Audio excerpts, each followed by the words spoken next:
Heh. I knew I couldn't hide it from you. Caught red-handed stealing. The short man didn't feel embarrassed. Instead, he grinned cheekily. Don't be so serious. It's kinda scary. If I really wanted to steal from him, I'd have plenty of opportunities. Why would I do something so foolish, especially right in front of you? I just heard a newcomer has joined the Bureau, and before even becoming permanent, he managed to take down a holy spirit. I got curious about him, so I just swiped it like that. So where's the thing? Ignoring the short man's long-winded explanation, the red-haired director tapped the back of his hand on the table and then warned with narrowed eyes, Jerry, don't make me repeat myself a third time. Here it is. Noticing the red-haired director's fox-like eyes narrowing further, the short man couldn't help but tense up as well. Hastily, he pulled a photo from his pocket and obediently placed it on the table. A photo? After picking up the photo from the table, seeing the couple standing arm in arm and the little girl holding her parents' hands with a joyful smile, the red-haired director paused momentarily, surprised. Apart from controlling animals, Jerry's most remarkable anomalous object was the cunning hand of fate, which allowed him to forcibly steal an item that had the greatest impact on someone's past life, whether or not the item was on their person or even if it had been destroyed. So if his ability was correct, the most significant influence on Leon's past life was this photo on the table? Director, what can this thing do? Can you tell me? Seeing the contemplative look on the red-haired director's face, the short man, brimming with curiosity, started scratching his head impatiently. He couldn't hold back anymore and then plead with a fawning expression. For a newcomer who has only been in contact with anomalous objects for less than a month to possess the power to single-handedly cleanse a holy spirit, this anomalous object's ability must be quite powerful, right? So this photo was an anomalous object? But why was the aura so faint? Could it have been destroyed multiple times before? Hearing the short man's question, the red-haired director raised an eyebrow slightly and then shook his head decisively. I don't know about that. The perception-type anomalous object I used most often was that sheep, which I've already given to Leon. The new perception anomalous object hasn't been approved yet, so my perception ability is pretty average right now.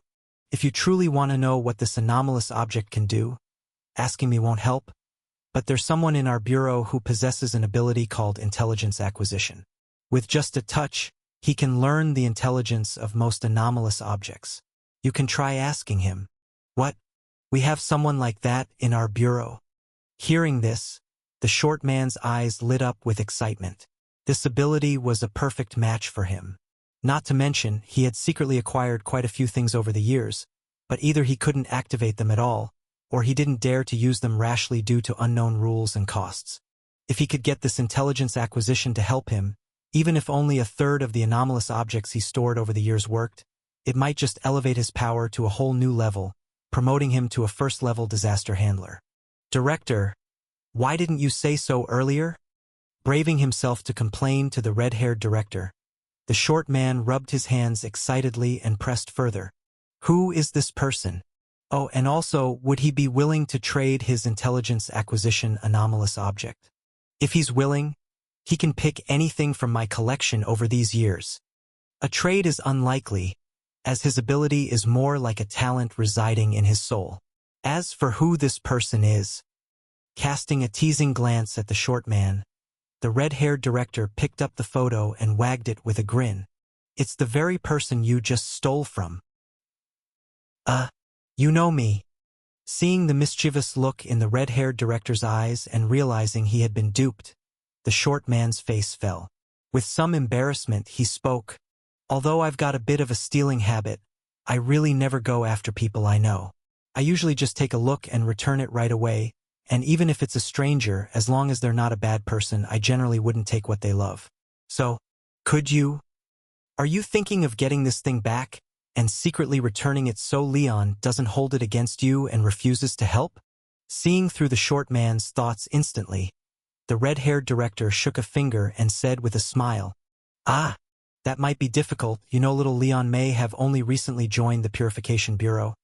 But not only do we get along swimmingly, he even treated me to some good drinks. If I were to help you keep this a secret from him, How would I live up to our boozy camaraderie? Got it, you want a higher price, right? Seeing the red-haired director's amused expression, the short man could only give up his wishful thinking, painfully offering, "How about I treat you to a drink as well?" Ahem, there's no need to bring that up. I'm not that kind of person.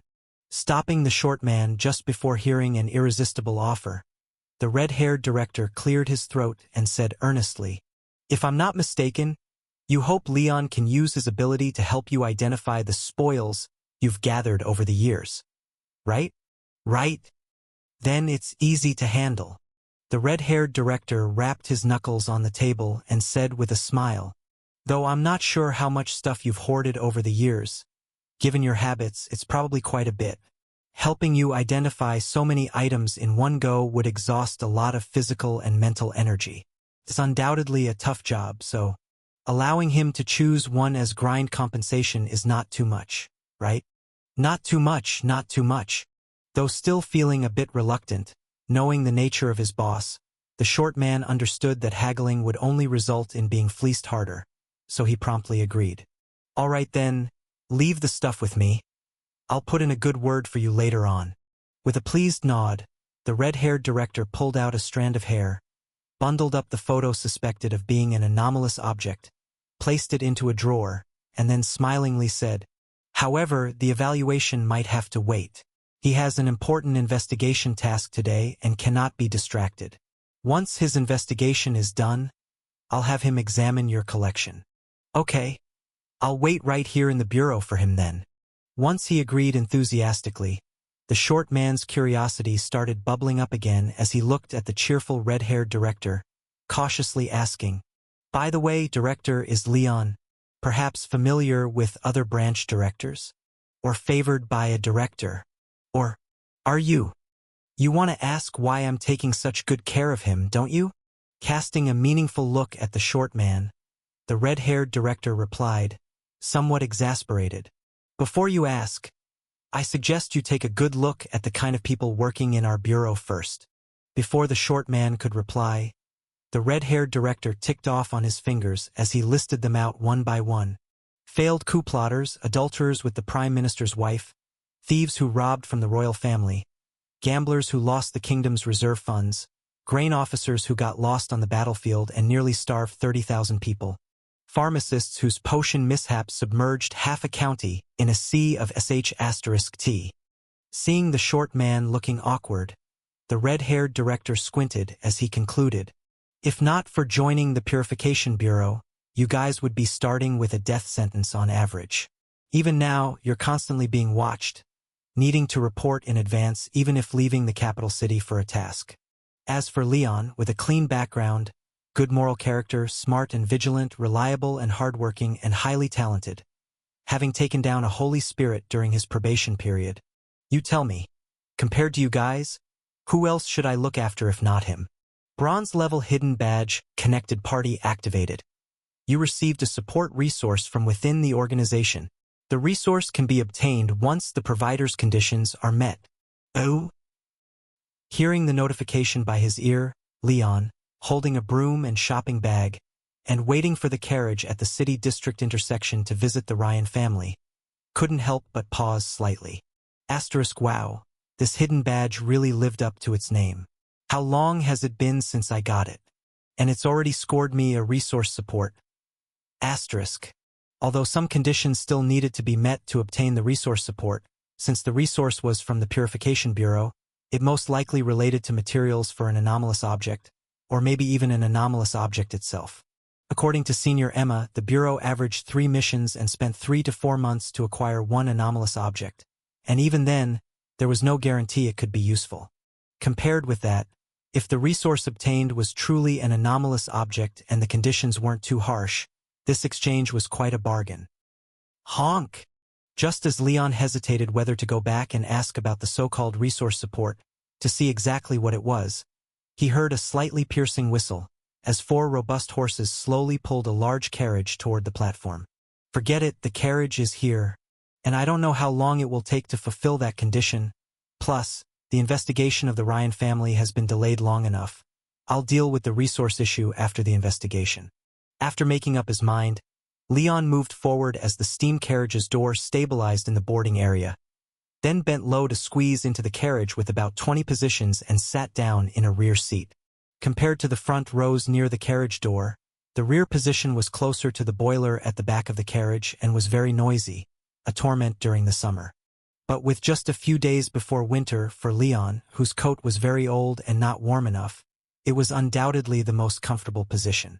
However, as Leon sat back on the chair with a pleased expression, feeling the comforting warmth on his back, he heard hurried footsteps outside the carriage and a rather familiar anxious shout. "Wait a minute! We're getting on too! Oh damn! Could I be so unlucky?"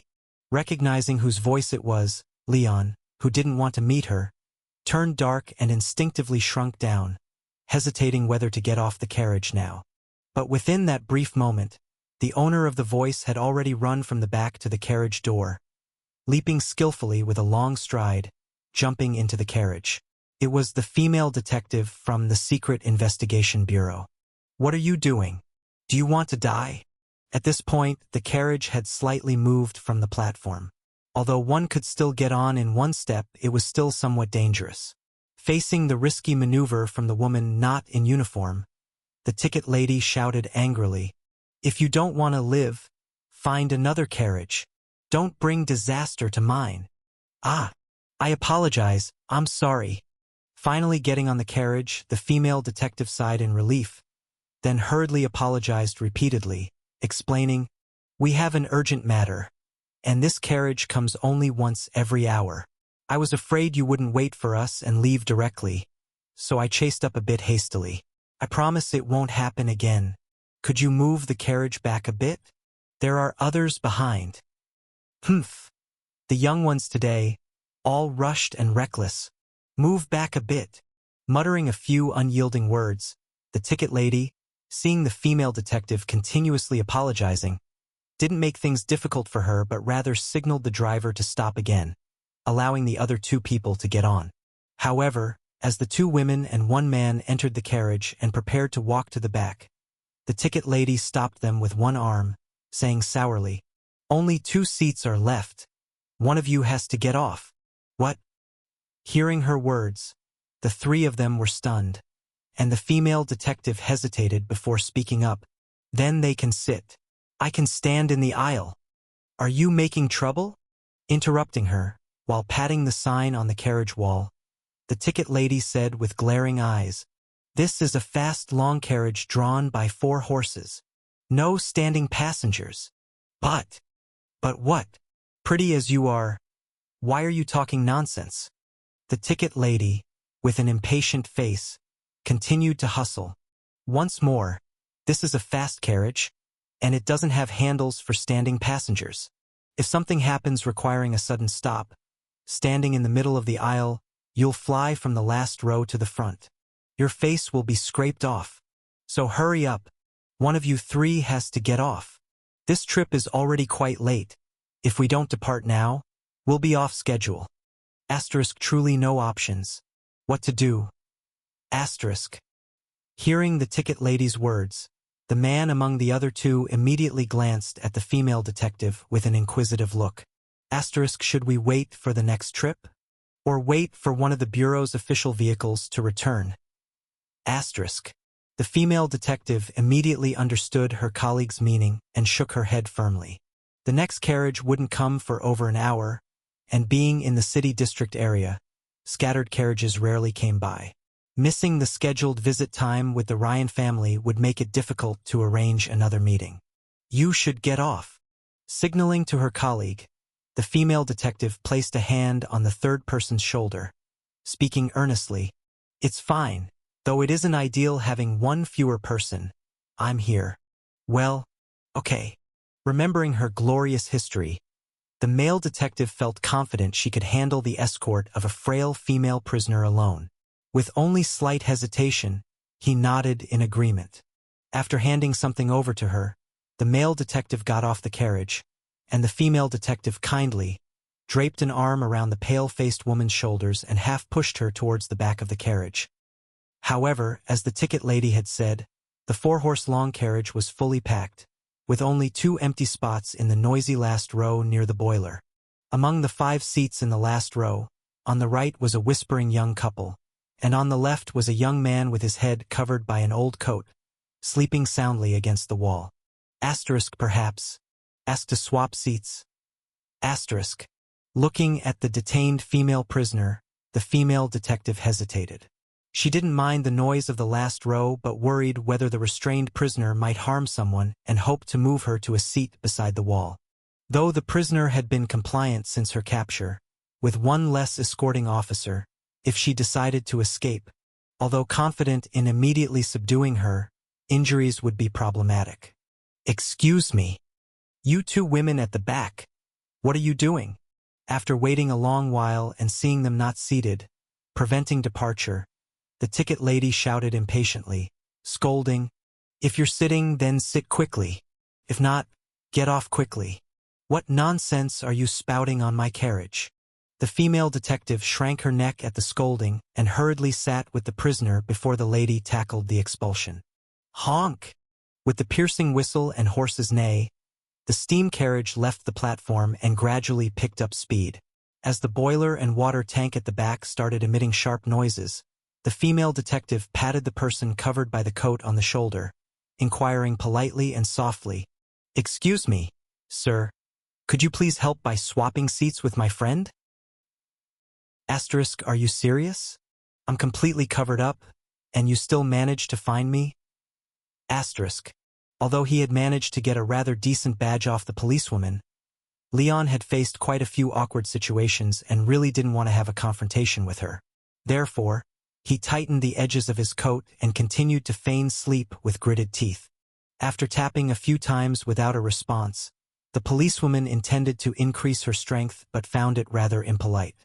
She hesitated, biting her lip and pondering whether to continue or not.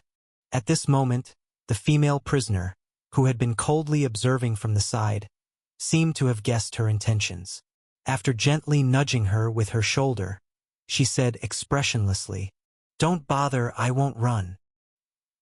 Asterisk, you say you won't run, but does that guarantee you won't? A man who declared all nobles were lice from the crotch still insisted he wasn't with the rebels. Asterisk. Although sympathetic to the other party's plight, the policewoman wasn't foolish enough to believe the prisoner's assurances. Not only did she not give up on waking the pretending-to-sleep man, but she also increased her force. After all, disturbing someone's sleep is just impolite. But if a prisoner indeed escaped and hurt someone, it wouldn't simply be a matter of manners. "Sir? Sir? Wake up, please. Sir."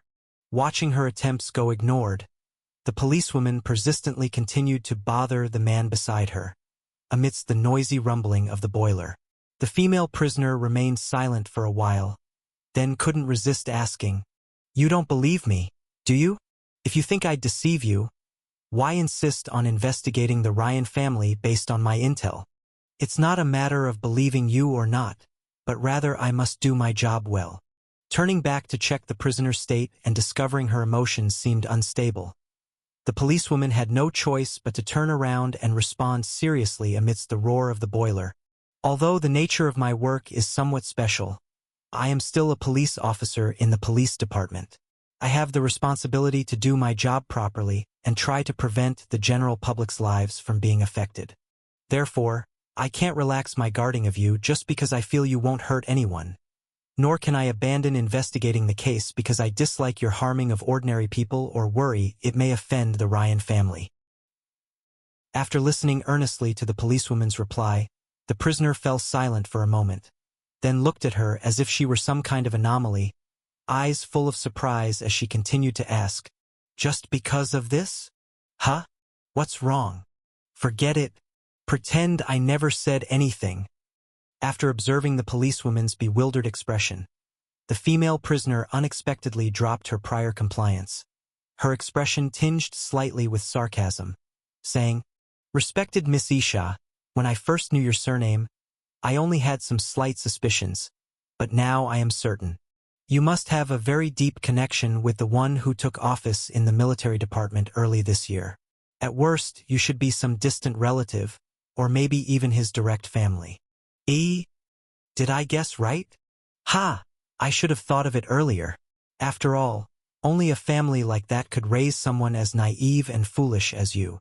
Watching the policewoman beside her, whose expression revealed utmost astonishment as if something had shocked her, the female prisoner, around her late 40s or early 50s, snickered coldly.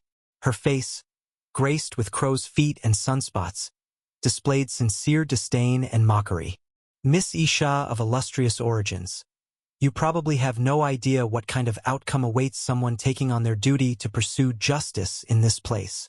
Before the policewoman could recover from the shock of her family background being exposed, the prisoner, seizing the moment, stretched out her right hand shackled in clothes she had used to conceal it. She prodded her chest firmly, a gloomy expression coming over her as she whispered, "My husband used to be an auditor at the Military Department's Readiness Bureau. On the eve of the National War 6 years ago, he discovered companies under the Ryan family's name were using low-cost black cotton instead of selected medicinal cotton to produce bandages, which easily led to wound infections after use. After several ineffective reports upwards due to concerns similar to your own, he insisted on bypassing levels to report. When he still received no feedback and was repeatedly condemned, he even wrote a report letter to the one in charge at the military department back then. So, can you guess what he got in return? Was it dismissal? Of course not. It was a grand commendation.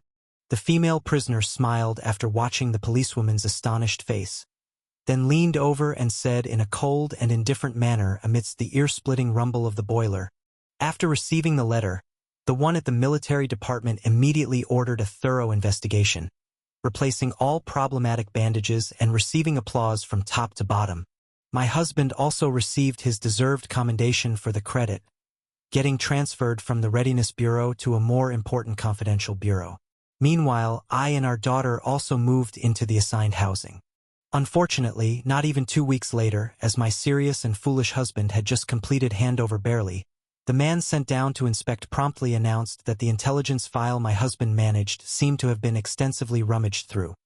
He was then arrested for espionage, being interrogated for a solid 7 months in your secret investigation bureau."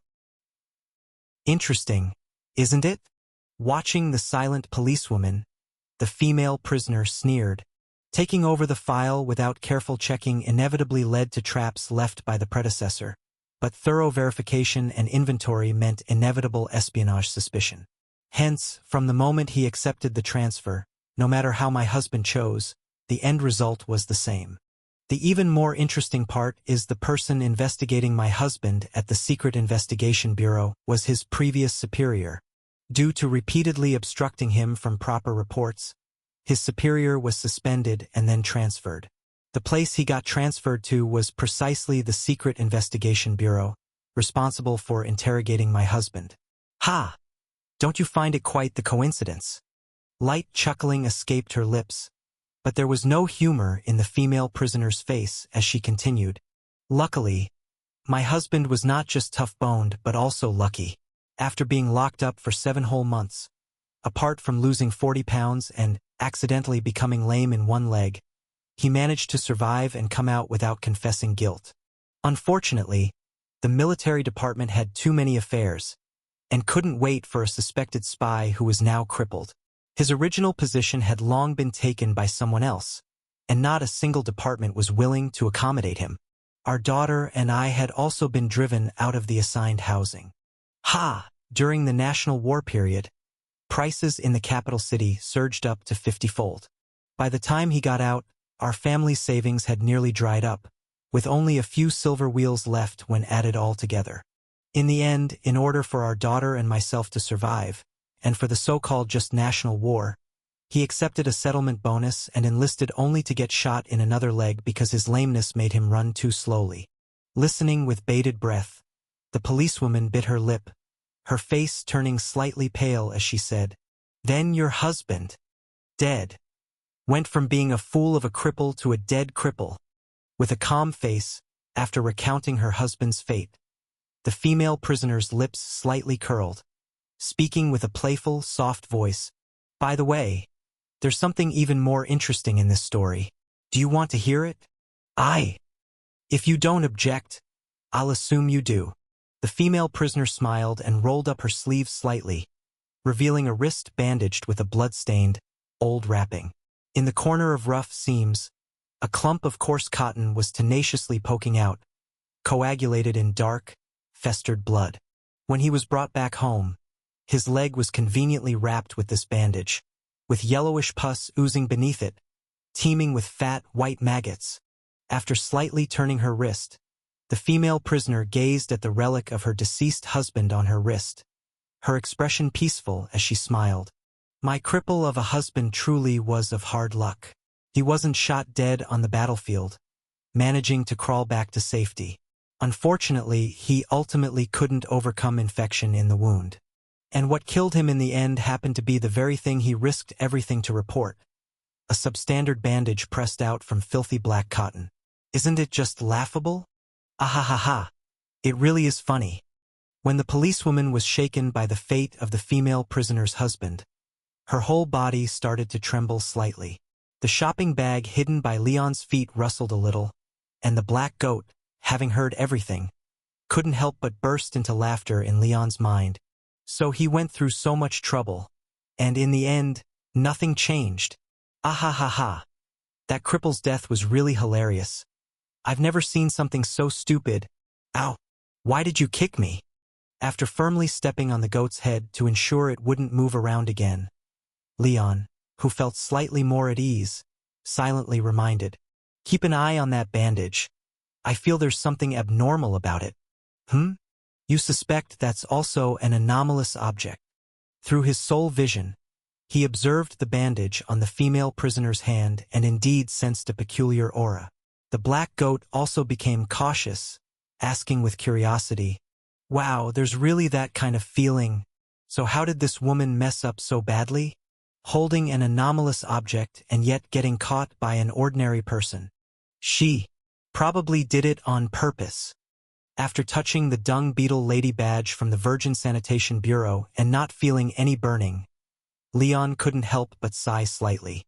This badge from the Purification Bureau would trigger an alert in the presence of uncontrollable afflicted individuals, but it would have no response when faced with expertly controlled abnormals. So that female prisoner must be someone proficient in controlling anomalous objects. Although he didn't know what ability this bandage had, from the experiences of the former owner, it probably wasn't a positive ability, and her destination with the policewoman happened to be the Ryan family, so she was most likely planning to infiltrate the Ryan family and use that bandage to avenge her husband. With the help of the black goat's soul vision, he observed the female prisoner. Although she appeared calm on the surface, her soul was seething with towering blood flames. Having basically confirmed his guess, Leon couldn't help but take a deep breath. So, should I fulfill my duty?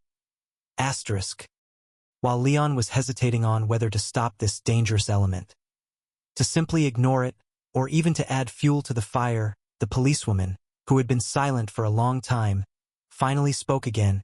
"You must not be an ordinary rebel."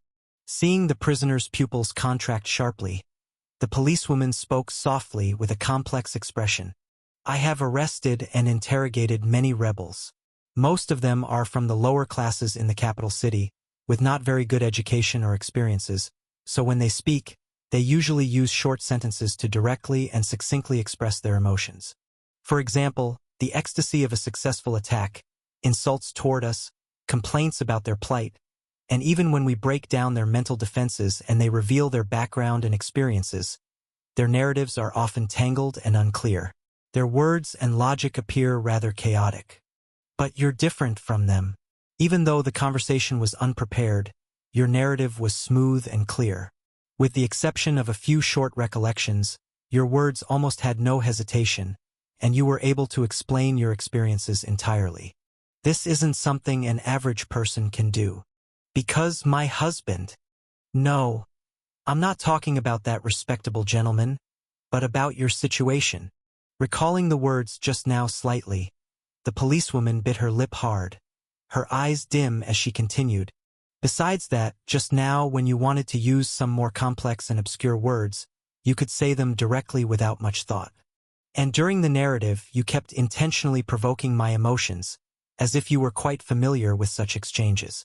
So, you must have received excellent education, and you frequently speak to large groups of people. Plus, with your knowledge of the military high command changes and the division of responsibilities among departments, you are a high-ranking rebel, aren't you? I did underestimate you.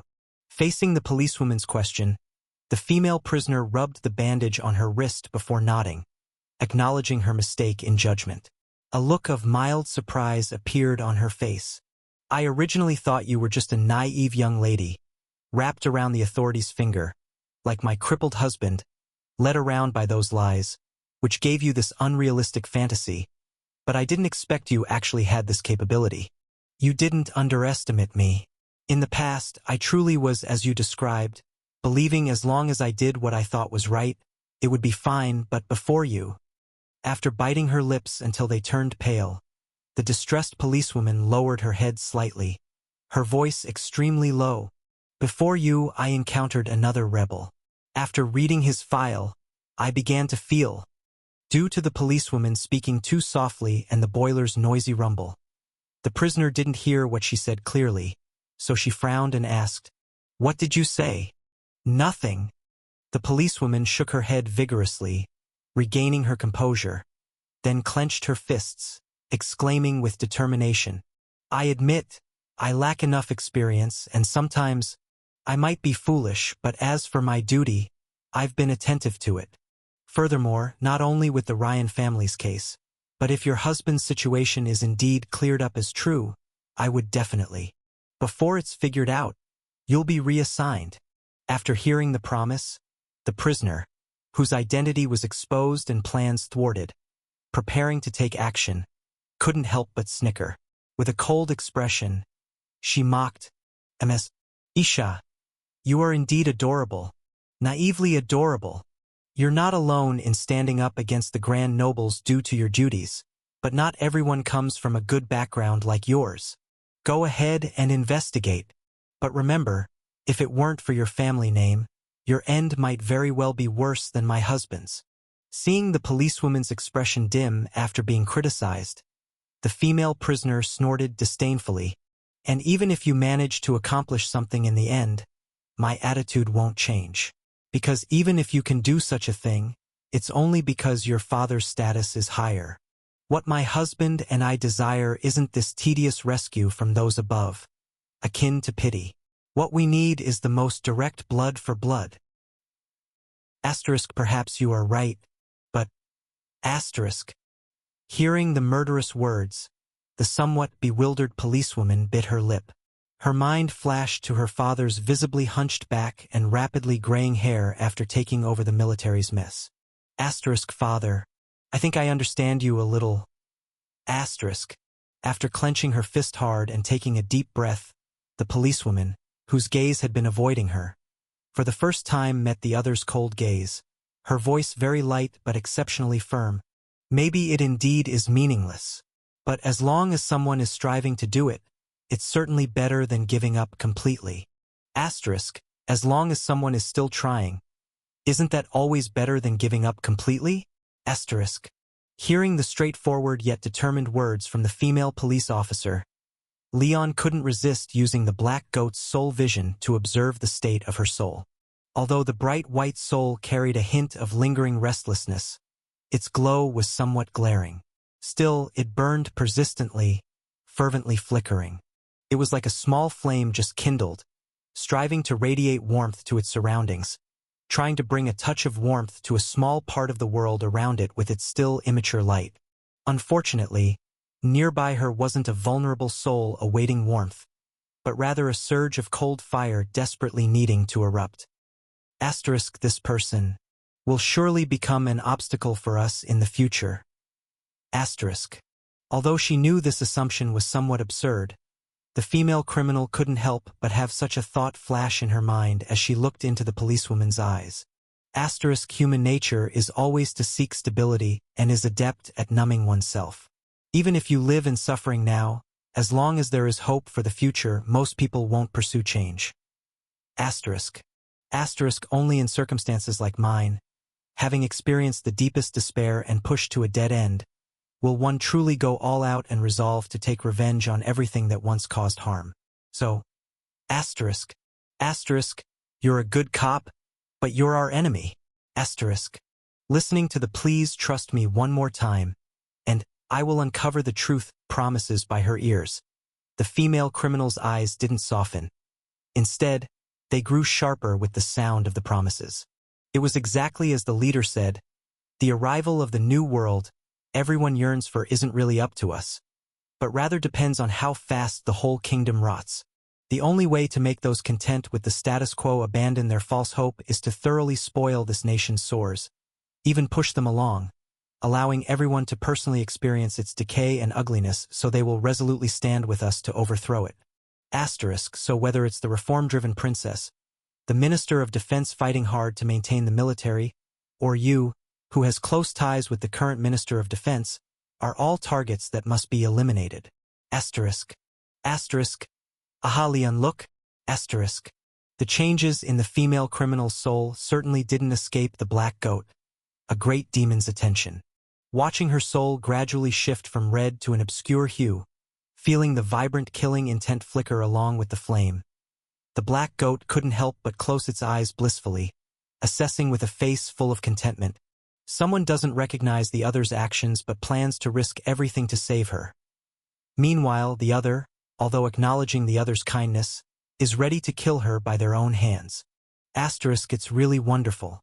For a so-called great belief, one can unhesitatingly enact evil.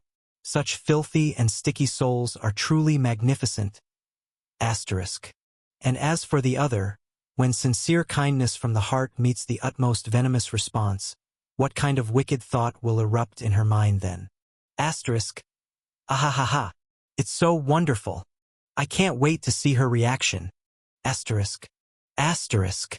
How can a great demon talk as if they're in the late stages of some terminal teen syndrome?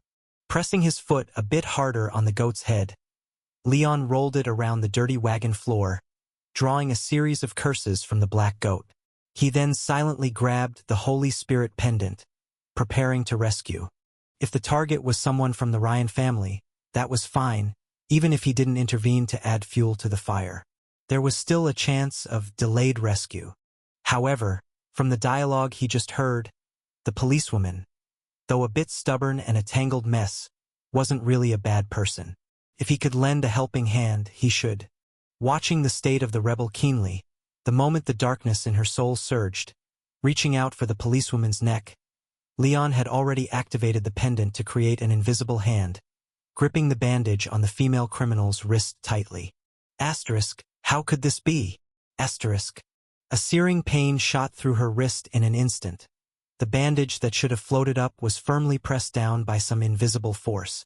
The female criminal couldn't help but be shocked. However, noticing her movement, the policewoman had already turned slightly, meeting the hand reaching for her neck with her shoulder. Then, with the edge of her other palm, she struck fiercely below the female criminal's ulnar styloid process. Taking advantage of the numbness in the criminal's elbow and wrist, unable to change her posture, the police officer grabbed her right wrist and twisted her shoulder, bending it into a reverse arm lock. Finally, she lowered her center of gravity, folding the wrist, pushing the shoulder with the momentum of nearly crashing to the floor, and directly slammed her off the seat, crashing onto the carriage floor with force. Although complex in description, the police officer executed the whole set of moves astonishingly smoothly. By the time Leon flung off the coat covering his head, she had already completed the entire set, forcing the female criminal off the chair and efficiently subduing her. Asterisk. So, this is something you've been hiding, huh? Watching the policewoman pinning the criminal to the floor with her left knee against her lumbar spine, hands twisting the right arm to press against the shoulder pit, Leon couldn't help but gape, a hint of relief flashing in his eyes. Good thing I'm pretty temperate and didn't get into a fight with her earlier, or I wouldn't have fared much better than that criminal. Within less than 0.2 seconds, after regaining control of the offender trying to attack her, the policewoman instinctively, by police procedure, immediately raised her head to scan her surroundings, checking for any hidden accomplice. Then, asterisk you, asterisk, asterisk, just passing through, asterisk. watching the policewoman's graceful eyebrows suddenly rise, her pretty face plagued with a mix of shock, hesitation, panic, and resolve. Like a store of spilled seasoning, Leon sat back onto the chair promptly before she lunged at him. Asterisk. I'm also running field assignments, and I got on the bus before you. Asterisk. Stressing his current stance as briefly as possible, Leon lifted his hand to reveal his ID, flashing it at the ticket lady rushing over from the front, ready to unleash a slew of curses at the three of them. Asterisk. Police escorting a criminal. Please cooperate. Asterisk. Asterisk. More police? I'm from the Department of Road Administration, Level 2 carriage driver. Even if you're police. Asterisk. Secret Investigation Bureau Police. Asterisk. Asterisk. Secret. Never mind then. Upon viewing the official badge mark glistening on the ID cover, the ticket lady recoiled, her neck shrinking back. After confirming the criminal locked in a grappling posture on the floor, her brewing rage was quickly extinguished. Under the blank stares of all the passengers, her slightly bow-legged short limbs circled half a turn like a compass, her stout body twisting back pliably. Then, crouched, she scurried back to the front row and plopped into her seat.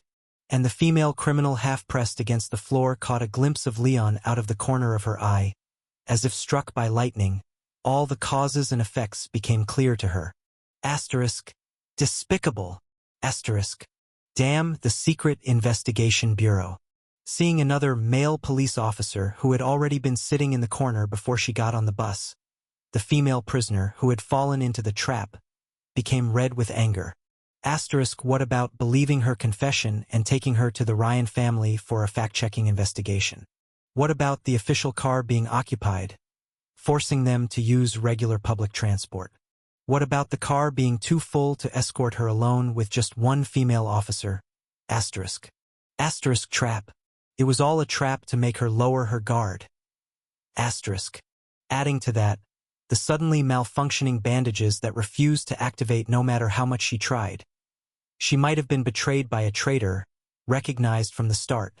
Thinking of how hard she had tried to disguise herself during the interrogation at the Secret Investigation Bureau, the female prisoner felt she was nothing but a clown.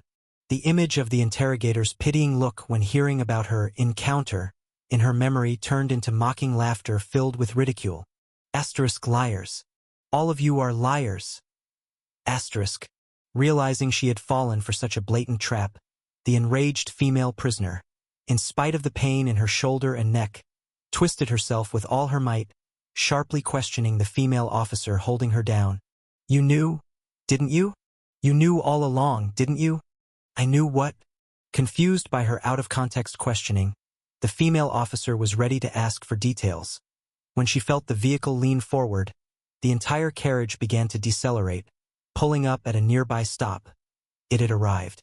As the carriage stopped, the passengers simultaneously stood up, crowded toward the door, eager to disembark. The earlier conversation between the two female officers was too low, mostly drowned out by the noisy boiler, so apart from the young couple huddled fearfully in the back row, hardly anyone heard them. But when Leon revealed the badge just now, what he said was heard very clearly by the passengers. Secret police. Then the person they're holding must be one of the rebels. Whether it's the rebellious group causing havoc and orchestrating multiple assassinations, or the secret police who can investigate, summon, or even arrest anyone on suspicion, for ordinary people, both are something to avoid at all costs. Now that both sides were gathered on the bus, no one would want to stick around and watch the drama unfold.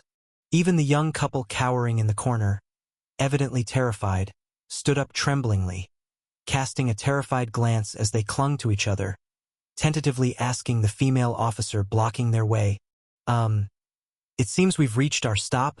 Could you? Understanding that it was not because they had reached their stop, but because they wanted to avoid any contact with the secret police, the female officer sighed, directing the furious female prisoner back to her seat. Sorry, I'll move. But please, you both need to head to the Secret Investigation Bureau right away. Ha! Don't worry. You won't be interrogated.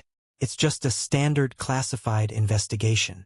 The female officer, slightly relieved when she saw that Leon seemed not to be causing trouble. Slightly tilted her head, glancing at the alarmed young couple, explained, "What you heard just now is somewhat sensitive, so please report to the Secret Investigation Bureau's classified section within 30 minutes for registration and to receive some basic information security training. Rest assured, the process is safe and will compensate for your travel expenses and any time you missed. However, please go to register as soon as possible. If there is a significant delay in registration compared to your travel records, or if you come into contact with too many others during this time, subsequent investigations could get complicated. Then let's go now." Once the young couple exited hurriedly, as though escaping, the female officer finished handling the basics and struggled with the disgruntled female prisoner, pushing her toward a corner spot while looking curiously toward Leon on the other side. Although she was confident in her abilities, the female officer knew that if Leon had attacked from behind while she was subduing the prisoner, he could have forced her to let go, giving the female prisoner a chance to escape. Yet he made no move, simply sitting back down on his seat, merely donning his coat, doing nothing else, and even shifting aside to avoid suspicion. "So, what is your purpose? Stop staring at me, all right? I really am out on field duty. By the way, everyone left pretty cleanly, because those aware of abnormal existences tend to be more susceptible to unusual incidents." Leon didn't explain his actions. Instead, he glanced around and diverted the conversation. Just at the mention of the Secret Investigation Bureau, a whole bus cleared out to the last person. "Your bureau's reputation sure packs a punch." Hearing Leon's slightly mocking evaluation, the female officer felt a knot in her heart. Knowing her department's reputation, she had no grounds for rebuttal and could only glare at Leon. "Did you just—" "I heard everything." Unabashedly admitting he was faking sleep, knowing he couldn't change the subject, Leon calmly cut off the conversation. "But I'm currently on a crucial field mission, so the classified registration can wait. I'll get to it when I'm not busy." Just as the female officer was left speechless, the ticket lady eventually ambled over cautiously from 5 steps away. "You too. Should I keep this vehicle going? Yeah, should we continue?" Hearing the ticket lady's question, the female officer hesitated, lost in thought. Ideally, realizing that the female prisoner was not just a small role as imagined, but likely a high-ranking member of the rebels, she should have immediately terminated the investigation and returned with the prisoner to the Secret Investigation Bureau. However, given the agency's emphasis on the rebels, if she brought her back now, the prisoner would likely face endless questioning, aiming to extract all intelligence related to the rebels. As for her husband's past affairs, and the crimes committed by the Ryan family, they wouldn't compare to the attempted assassination of the princess. Even if she were to have her father intervene, all inquiries would revolve around the assassination plot. So, if she immediately returned her, the tragic fate of the honorable investigator from 6 years ago might never see the light of day, and the perpetrators would escape deserved punishment. Continue, but skip all later stops and head directly to the Ryan family. Quickly seizing command, fearing the female officer might be killed by those bandages on the way if tasked with escorting the prisoner alone, Leon nodded towards her. Additionally, deduct the missed fare from her. "Ha! No more Hien-ji, you've been seconded now. You'll need to support my work as a priority." Producing a document obtained from the red-haired director during the file access, showing the administrative level header to the female officer, Leon fished out a charcoal pencil from inside his coat, dipping his head and starting to fill out the form. Reason for secondment: abnormal situation encountered during field duty, need personnel. Object of secondment: 1 Secret Investigation Bureau police officer. Detail of secondment. Pausing while writing, Leon looked up at the somewhat bewildered female officer, inquiring directly, "During secondments in your bureau, what do you usually fill out here? So you haven't even decided what you want me to do, and you're already asking for my transfer?" Startled by Leon's unexpected move, the female detective thought this might be her last chance to investigate the past incident. After clenching her fists several times, she finally agreed to cooperate with the bastard rebels. And with a tense face, she responded, "Just put assist investigation. Wait, are you really in the field? And you're going to the Ryan family too? What are you going to do there? Why do you have so many questions? These are confidential matters. Don't ask about things you're not supposed to."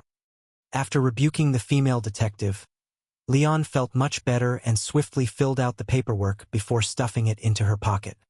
He then pointed at the female prisoner pressed against the wall of the compartment and made his first request. "Loosen your grip a bit. Let me see the bandage on her wrist." "Oh?" Although she didn't understand what Leon intended, seeing him extend just one finger, apparently only wanting to touch the bandage, the female detective didn't stop him and slightly loosened her grip on the prisoner's arm. Sizzle. Name: plague-infected blood bandage. Decay. Healing. Appearance: an old bandage stained with a lot of blood. The central gauze that binds the bleeding point still has a large amount of dark brown old blood stains. And if you get close, you can smell a faint salty odor. Ability: actively entangles any living target, draining their health and causing rapid decay, but when used correctly, can quickly heal all wounds below limb severance. Cost: when used, unbearable pain will emanate from the right thigh, making it nearly impossible to walk. File: removed from the body of a soldier who died of wounds, each fiber of this bandage has been soaked with the painful tears of the soldier's wife. Evaluation: the bloodstains born out of guardianship have yet to successfully convey the deceased's wishes, but the tears brimming with hatred are tormenting the souls of the living repeatedly. Contamination value: 1.1. Another dual trait, anomalous object? After reading the abilities of this bandage, Leon couldn't help but furrow his brow slightly, feeling a bit strange. Like the Spirit Lodge, the two abilities of this bandage were unrelated, even completely opposite. Moreover, judging from the file and evaluation, the creator of this anomalous object might not only be the deceased investigator but likely also included the female prisoner being held. If I'm not mistaken, her husband's will to survive and his concern for his family should have fostered the bandage's healing ability. As for the source of the other half, the decay ability, it was probably the female prisoner's deep-rooted hatred and her desire for her enemies to experience the pain her husband endured before he died. Although this formation process seemed reasonable, most anomalous objects were born out of pure and extreme emotions. And pure implies complexity is unlikely, although the probability of an item carrying both love and hate emotions is not non-existent. Both emotions would need to be strong and nearly equivalent in intensity, which should be extremely rare. Yet, this was already the second one he had encountered. So, could this also be related to that Aquarius director? Following this faint sense of familiarity, Leon furrowed his brows tightly, moved closer, and lowered his voice as he dared to ask. "I'm asking you, have you seen someone with narrow eyes, drooping eyebrows and corners of the mouth, a natural crying face?" They knew. Hearing Leon's question, the female prisoner couldn't help but tense up. Upon considering the suddenly ineffective bandage, she finally confirmed her earlier judgment. There is a traitor within the organization, and it's very likely not a mere traitor, but someone possibly in a higher position than me. It might even be one of those core members who also gained power. Damn it. Who the hell is the traitor? Although the female prisoner bit her lips and remained silent, without giving any response, her self-perceived stubborn resistance meant nothing to Leon, who possessed soul vision. Goodness, it seems she really has encountered him? So, is that Aquarius director still creating abnormalities? Watching as the female prisoner's soul panicked upon hearing his inquiry, Leon couldn't help but take a deep breath, instinctively clenching his fists, and immediately continued to press. "How did you meet him? Did he approach you?" "I don't know what you're talking about." "So he approached you." Having discerned the answer through her soul's reaction, Leon furrowed his brows once more, and amidst the female prisoner's alarmed expression, continued questioning harshly. "Tell me, Is it only you related to him? Or are your entire rebels involved? I said, I don't know what you're talking about. Asterisk, what the hell? Aren't you supposed to interrogate her? Isn't this supposed to be my job? What am I even here for? Asterisk. As Leon and the female prisoner quickly exchanged questions and answers, the female detective on the side was completely bewildered and couldn't help but ask softly, Leon, what exactly? Don't interfere. Hold her down. After shooting a glare at the tool, signaling her not to interrupt, Leon pondered briefly as he looked at the once unchanged soul of the female prisoner before asking differently. If neither of those answers is correct, does that mean not many people know of or have seen him, but within your rebels, there are indeed a batch of people who gained power from him? Unable to comprehend how she let something slip from the first two questions, the female prisoner stubbornly clenched her jaw, remaining silent to prevent her tone or expression from unveiling the answers. However, though she didn't utter a word, her once again turbulent soul directly revealed the correct answer to Leon. So there really are a batch of people who have encountered him. Is there a lot of them? Very few? Not too many. Seems like not too many. Tell me, counting people like you, does it amount to 50? 30? 20? 10? More than 10, right? Question mark. Up to 15? 12? 13? Oh, it turns out to be 12. Oh, there are actually a whole 12? Quickly deducing the number of people who obtained anomalies from observing the changes in the female prisoner's soul, Leon, feeling a bit tense, urgently continued asking, what level are those people? Are most of them stronger than you? Seems they are stronger than you. So how many of them are stronger than you? 3? 5? 7? Asterisk, he's one as well. He's also that kind of person. Asterisk.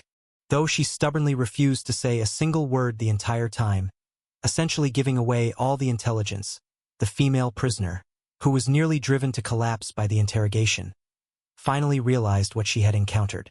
I don't know how he's doing it, but it seems as long as I'm alive, I can't keep any secrets from him.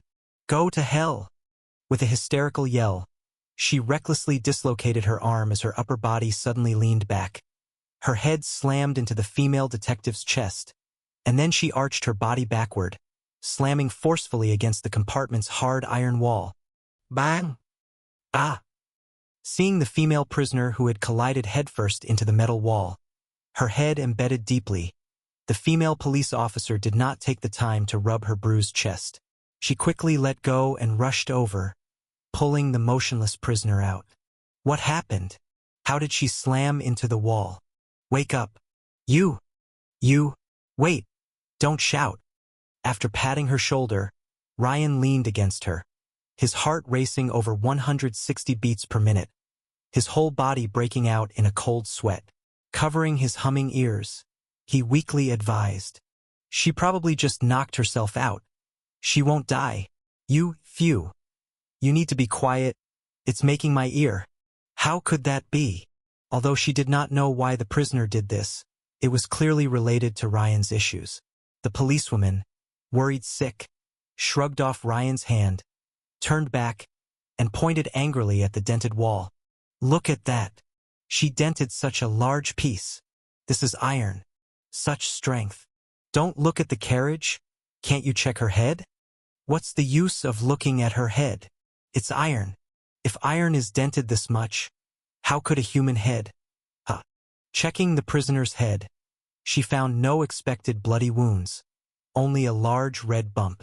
The female police officer widened her eyes in shock, her gaze shifting back and forth between the dented wall and the prisoner's forehead. How is this possible? How can a human head be harder than iron? Can you be a rebel with anything less than a head of iron? After mumbling a few nonsensical words, Ryan, feeling that more than 50% of his energy had been drained, leaned halfway against the seat, panting heavily with lingering fear and grateful that his reaction had been quick enough. The moment he realized the prisoner intended to crash into the wall, he decisively activated the Holy Spirit pendant, using his will to alter reality and forcibly changed a small piece of the wall into a rubber-like substance. Ryan originally planned to maintain this state for a few seconds, at least until the wall returned to normal to avoid arousing the policewoman's suspicion. However, the energy consumption of altering reality was unexpectedly horrendous. Maintaining the rubber state even for a moment drained most of Ryan's strength, and upon realizing something was wrong, he dared not wait for the wall to revert. He quickly released the hold on the Holy Spirit pendant. After the sudden interruption of the ability, the rubberized wall was immediately restored under reality's pressure, which trapped the prisoner's head inside the wall instead of rebounding her directly. After catching his breath while leaning against the chair, Ryan, now recovering, couldn't help but lift the corners of his mouth slightly. Seeing the policewoman still studying the rebel's iron head in befuddlement, he checked the prisoner's condition. She seems okay. Besides her head swelling, there aren't any other visible injuries. She probably just fainted. Maybe a mild concussion. That's good. That's good. Although Ryan wasn't a doctor, the policewoman inexplicably felt reassured hearing his words. Then, she noticed his abnormal appearance. What's wrong with you? Why do you look so pale and have so much cold sweat? I asked for it. Clearly aware that people with abnormal powers tend to be radical, yet unprepared for her to go to the extreme right away, I gave her a chance to struggle. Ryan let out a bitter smile internally, firmly taking this lesson to heart, and casually replied, I'm not sure. Maybe I'm just hungry. How about talking about you guys? Why are you taking her to the Ryan family? It's because of the assassination of the princess. As she spoke, the policewoman hesitated, recalling Ryan's identity as a damn rebel, feeling it odd to discuss these matters with him. Yet remembering Ryan's strange interrogation earlier, she finally decided to confess. The firearms left behind by the rebels at the scene were numbered under the Ryan family's arms factory, and she persistently claimed that the guns were bought from the Ryan family. Are you feeling very unwell? Looking at Ryan's pale face and hand unconsciously pressed against his stomach, the policewoman bit her lip and dug 2 candies out of her pocket, shoving them into his hand somewhat roughly. Take these and hold on. If you faint from hunger, it's not my problem. Even when showing kindness, you have to keep up appearances. Huh? You really are contrary. Looking at the candies in his hand, Ryan silently unwrapped the light pink wrapper, popped the heart-shaped milk candy into his mouth, vaguely murmuring thanks. He continued to inquire, and now, are you still going to the Ryan family to confront them about the arms factory business? No, I have other questions to ask first. Upon hearing this, the policewoman shook her head, first glancing at the unconscious female prisoner beside her, then biting her lip firmly and said, when attempting to assassinate the princess, she created an opportunity by directly blowing up a flour factory, causing a massive casualty of workers. Although she is not a good person, the fact that she ended up like this is ultimately due to the crimes the Ryan family committed in the past. The arms factory issue can be investigated by others, but what happened to her and her husband? If I don't continue investigating, no one else will. Hence, I must get to the bottom of this, ensuring those bastards face the punishment they deserve. Good. I hope you can achieve it. While sharing the prisoner's perspective, believing that she would probably find nothing before the Ryan family used their power to stop her, Ryan continued to respect those who persisted in doing the right thing. Even if their methods were naive, he felt contemplative respect and opened his mouth to promise. You saw my ability earlier. Generally, liars can't slip past me. In the future, if you encounter such issues in your investigation, feel free to ask me for help. Seeing Ryan not dampen her spirits or mock her convictions, even offering help, the policewoman blinked emotionally complex eyes, awkwardly turning her head and murmuring a mosquito-like, "Thank you. You're truly a contrary weirdo," silently shaking his head. With the consideration of the previous candy-born kindness, Ryan reminded, "Make sure you stay vigilant. The Ryan family operates uncleanly, and even with your substantial backing, they may still take action against you. Don't worry, I am mentally prepared. The policewoman nodded, her expression tense as she said, I've been working on several cases recently, all significantly linked to the Ryan family. To handle these, I've reviewed almost all the files related to their family. I'm well aware of how despicable and unscrupulous this family is. It's clearer to me than ever.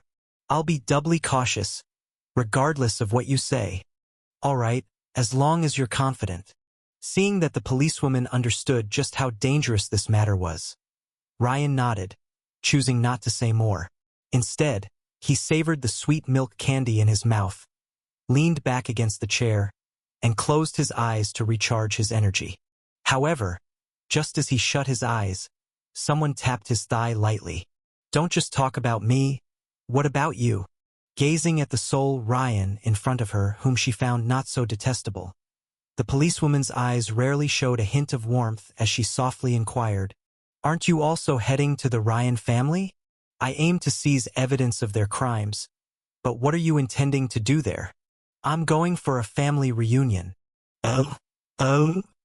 Did you even listen to what you're saying? Upon hearing Leon's response, the expression on the policewoman's face was beyond complex. A person who counted as a radical among the rebels had just interrogated a high-ranking rebel, asking such deadly questions that it forced the person to commit suicide by headbutting the wall. And after finishing his interrogation of the rebels, he advised her to be cautious of the Ryan family's desperate moves, while calmly informing her he was going to the Ryans for a family reunion. What side are you really on? Completely bewildered by Leon's reply, the policewoman had 1,000 questions she wanted to ask, but seeing his exhausted expression, she refrained from disturbing him further and instead sat on the other side with the unconscious female prisoner. Since the entire carriage had been wrapped up, there was no need to frequently slow down and stop for passengers. Additionally, the steam carriage was moving at its maximum speed to quickly rid itself of these exceptionally troublesome passengers. With all these factors in play, the carriage arrived at Redwood Avenue, where the Ryan family resided, in less than half the usual time. It hastily asked the several plague gods to disembark. Having caught a brief nap on the carriage, Leon felt his strength slightly restored. He looked much better, and once he stepped into the cold wind, the signs of fatigue were almost unnoticeable. Ignoring the policewoman's hesitant gaze, Leon grabbed the ram's head and broom, identified the surroundings of Redwood Avenue, and walked toward the end of the road, where 2 towering trees, nearly 100 meters tall, stood. Indeed, Redwood Avenue lived up to its name, with 2 incredibly massive redwoods planted there. This type of tree with a reddish-brown bark could grow over 100 meters tall and had an average diameter of 8 meters, which generally wouldn't be found in an industrial city like the capital city, let alone on Redwood Avenue, where land was so precious. Yet for certain groups, these factors were not an issue. In fact, the more challenging and unreasonable something was, the more it displayed their loftiness and distinctiveness. These 2 redwoods at the end of Redwood Avenue were forcibly transplanted from hundreds of miles away by the royal family and gifted to the 2 most noble families in the kingdom, planted at the entrances of their private estates. The royal family's intention at the time was to use these trees, capable of living for 1,000 years, to symbolize their hope that the 2 most loyal supporters would endure and inherit the kingdom alongside them. Unfortunately, the royal family's effort to gift these massive trees was somewhat self-indulgent. The Bauhinia family, having received their tree, didn't last many years before launching a violent coup to overthrow the royal family, resulting in the betrayal and execution of their entire clan. The execution platform was set under the tree gifted to them. Though the other family didn't instigate a coup, they transformed from the once ambitious, expansionist Lionheart family into the Ryan family, now infamous as one of the kingdom's 3 great malignancies. A massive abscess growing at the kingdom's core. Honestly, with such ill fate surrounding these 2 trees, there could be some reasoning behind it. Using credentials from the Purification Bureau, Leon successfully accessed this private road not open to the public, deliberately ignoring the villas and gardens lining the way, and briskly heading straight for his goal. Hey, you're going the wrong way. Seeing Leon veer right rather than toward the Ryan Manor at the end of Redwood Avenue, the policewoman, carrying the female prisoner in her arms, quickly called out, It's not that way. That's the Bauhinia family's estate. The Ryan family is at the other end. I know. Continuing to walk right down the road, although thoroughly abandoned, amidst the weeds and crumbling walls lay remnants of the stately entrance to Treasure Flower Manor. Leon first inspected the area once designated as an execution platform, almost soaked in blood, then cautiously approached the slightly withered giant tree, touching the cracked, dark brown bark. Nothing happened. It seemed that this tree, which witnessed the Bauhinia family's downfall and contributed considerable wood for their execution platform, hadn't turned into something abnormal and remained just an ordinary redwood. Retrieving his hand with mixed feelings of regret and relief, Leon confirmed this tree wasn't abnormal, then returned to the path leading to the Ryan Manor. Do you always have to explore both options whenever faced with two contradictory ones? Exhausted from chasing after Leon while carrying a woman heavier than herself and just catching her breath, the policewoman, tired out, sneaked a glance at Leon with suspicion, wondering if this guy had a few screws loose, just as he once suspected her. This suspicion hit its peak when Leon brought her to the Ryan Manor's entrance and, after stating his purpose to the butler, responsible for greeting guests, wait, you really came to recognize relatives?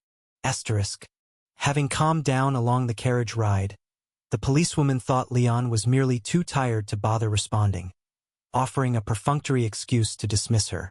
But after being brought into Ryan Manor and led by two attendants to a 3-story building housing the Ryan family records, she saw Leon truly browsing through the allowed sections of the genealogy. The policewoman, filled with questions, couldn't help but quietly sidle over and whisper, "Leon, I read your file. Your parents are regular folks from Lane County, unrelated to the Ryan family." "I know." Without lifting his head, Leon, staring at the array of books filling 2 large cabinets, felt a headache coming on and decisively enlisted this unpaid labor. "Put the person down and help me go through the Ryan family's genealogy." What? Did you forget you've already been conscripted by me?" Remembering her current status and needing his assistance, the policewoman had no choice but to cooperate obediently. Refusing help from 2 willing attendants and, finding their gazes peculiar, securely tying up the female prisoner, the policewoman suddenly thought of something. Quickly, she hurried back to Leon's side, whispering excitedly, "I got it. Are you planning to first delve into the Ryan family's genealogy, specifically pinpointing those whose life paths seem abnormal or who suddenly rose suspiciously to uncover their crimes?" That's actually the idea. However, what I'm looking for isn't crimes, but traces of those suspected of profiting from anomalous objects. Those with questionable success stories are naturally more likely to have had interactions with Yang Xian. Surprised, Leon gave the policewoman a look, nodded silently, and half-truthfully said, "That's about right. I knew it." Elated to have her suspicion confirmed, the policewoman clenched her fist with excitement. Then, acting guilty as a thief, glanced at the distant attendants. She then inquired softly, "How can I assist you?" "For you. Try this one." After pondering for a moment, Leon rummaged through the shelves, pulling out a moderately thick register to hand over. "You're a police officer, after all. You should have some expertise in this. Unnatural deaths and disappearance register?" After looking at the title on the roster, the female police officer exclaimed with surprise, "Isn't everyone listed here from the Ryan family? If you're looking for evidence against the Ryan family, searching this won't be of much use, right?" Indeed, if it were for evidence, looking at this wouldn't be very meaningful, but for investigating anomalous objects it became quite effective. Especially with anomalous objects like the demon Yang Xian, when the holder couldn't control it, it almost inevitably caused many unnatural deaths. And if many people who died unnaturally were connected to one person, then the possibility of this person using or even possessing Yang Xian would increase infinitely. But there was no need to explain all of this to her. "Don't worry, it's useful." To ensure that the hard-to-find helper worked efficiently without slacking off, Leon continued flipping through the genealogical records in his hands without raising his head. He casually replied, "The records in this room are not the original genealogy. They are the copies that the Ryan family allows others to peruse, so the contents must have been glorified, and most overly sensitive parts have likely been removed. But records of events can be deleted, while records of who is alive or dead are generally accurate. So in these semi-public genealogies, the credibility of such basic records is actually the highest. Upon understanding Leon's point, the female police officer's eyes lit up involuntarily, and she looked at Leon with a bit of admiration in her eyes. This bastard. This guy's brain is really quick. Not only could he instantly judge the credibility of information, but he also had a terrifyingly accurate interrogation method, and even his shooting was super precise. No wonder he could get into the hidden department of the investigative department. This guy really was a rare talent. Shocked by Leon's methods, in the female police officer's eyes, Leon seemed to be haloed with an aura of a big shot. And even the frown he formed while flipping through the fake genealogy carried a hint of wisdom. This guy, although impulsive, turned out to be quite easy to pacify. But his gaze was a bit unsettling. Feeling uncomfortable being stared at by the female police officer, Leon subconsciously moved his chair a bit away from her, then continued flipping through the genealogical records while affirming, "Yes, that's what I mean. Plus, the Ryan family is a large family. Their internal relations aren't that close and even involve mutual infighting. Those accustomed to scheming probably won't only resort to such tactics externally but might also do so internally. So we prioritize looking for those linked to many of the deceased and missing people."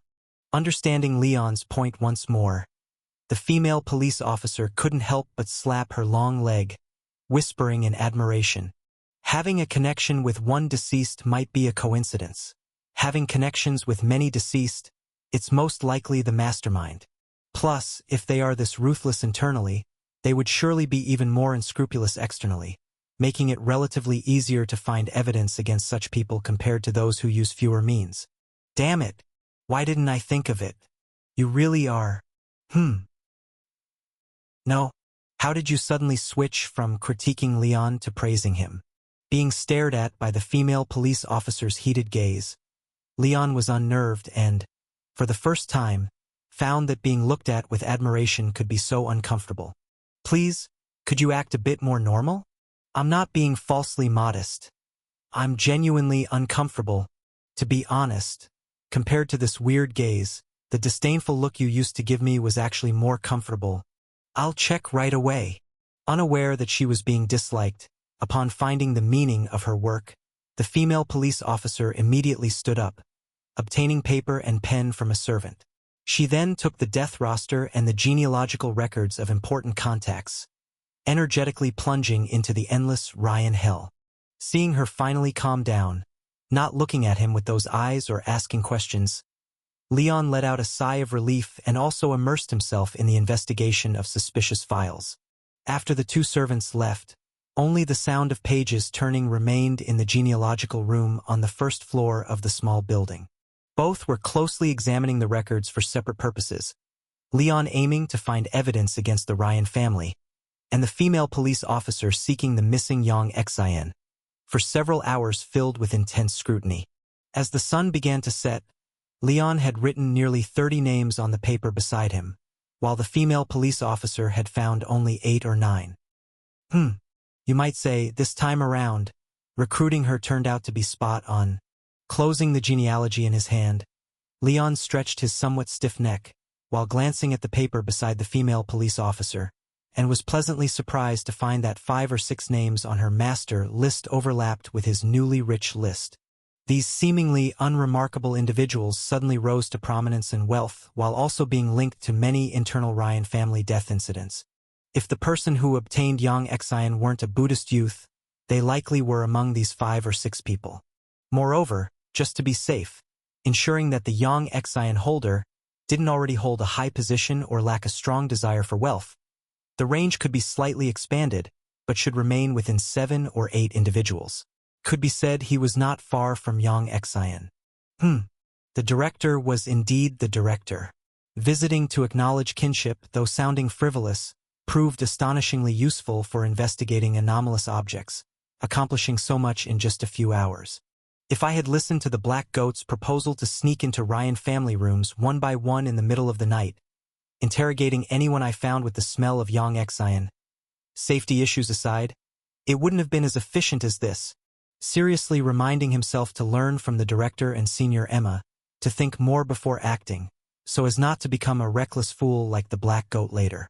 Looking at the female police officer who suddenly furrowed her brow, as if something was troubling her, Leon didn't disturb this still hard-working helper. Instead, he got up to exit the genealogical room, requested 2 servings of meals from a servant, and placed one beside her. "Stop looking for now, take a break." "Huh? Oh, okay." Accepting the serving set on the table, she quickly swallowed a spoonful of soup, tasting nothing. Afterwards, the female police officer clenched her fist tightly, raising her head to look at Leon eating across the table, her face filled with hesitation. Noticing her gaze, Leon put down the spoonful of mashed potatoes he scooped up, asking with some surprise, "What's wrong? Why are you looking at me like that?" "I actually didn't. This mainly because of you." Instinctively licking her dry lips, the female police officer's white teeth began unconsciously nibbling her lower lip. "Leon, let me ask you." Watching the man across from her, seemingly puzzled, the female police officer tightened her fists, even clenching her toes inside her shoes, and cautiously probed. I'm just saying, if you were really a member of the Ryan family, what would you do then?" "Huh?" Although the woman cop had said, "if," combined with her somewhat evasive gaze, the implication was not much different from a direct statement. After being taken aback, Leon couldn't help but ask the hesitant woman cop in front of him, "Did you find something when you were going through the list?"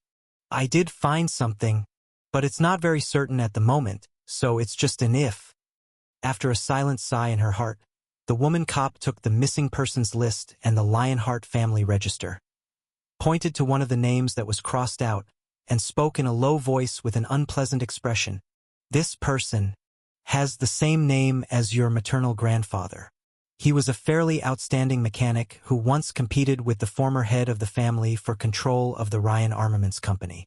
But because of his shallow roots after losing the contest, not only did he lose his position in the company, but he was also driven out by the former head.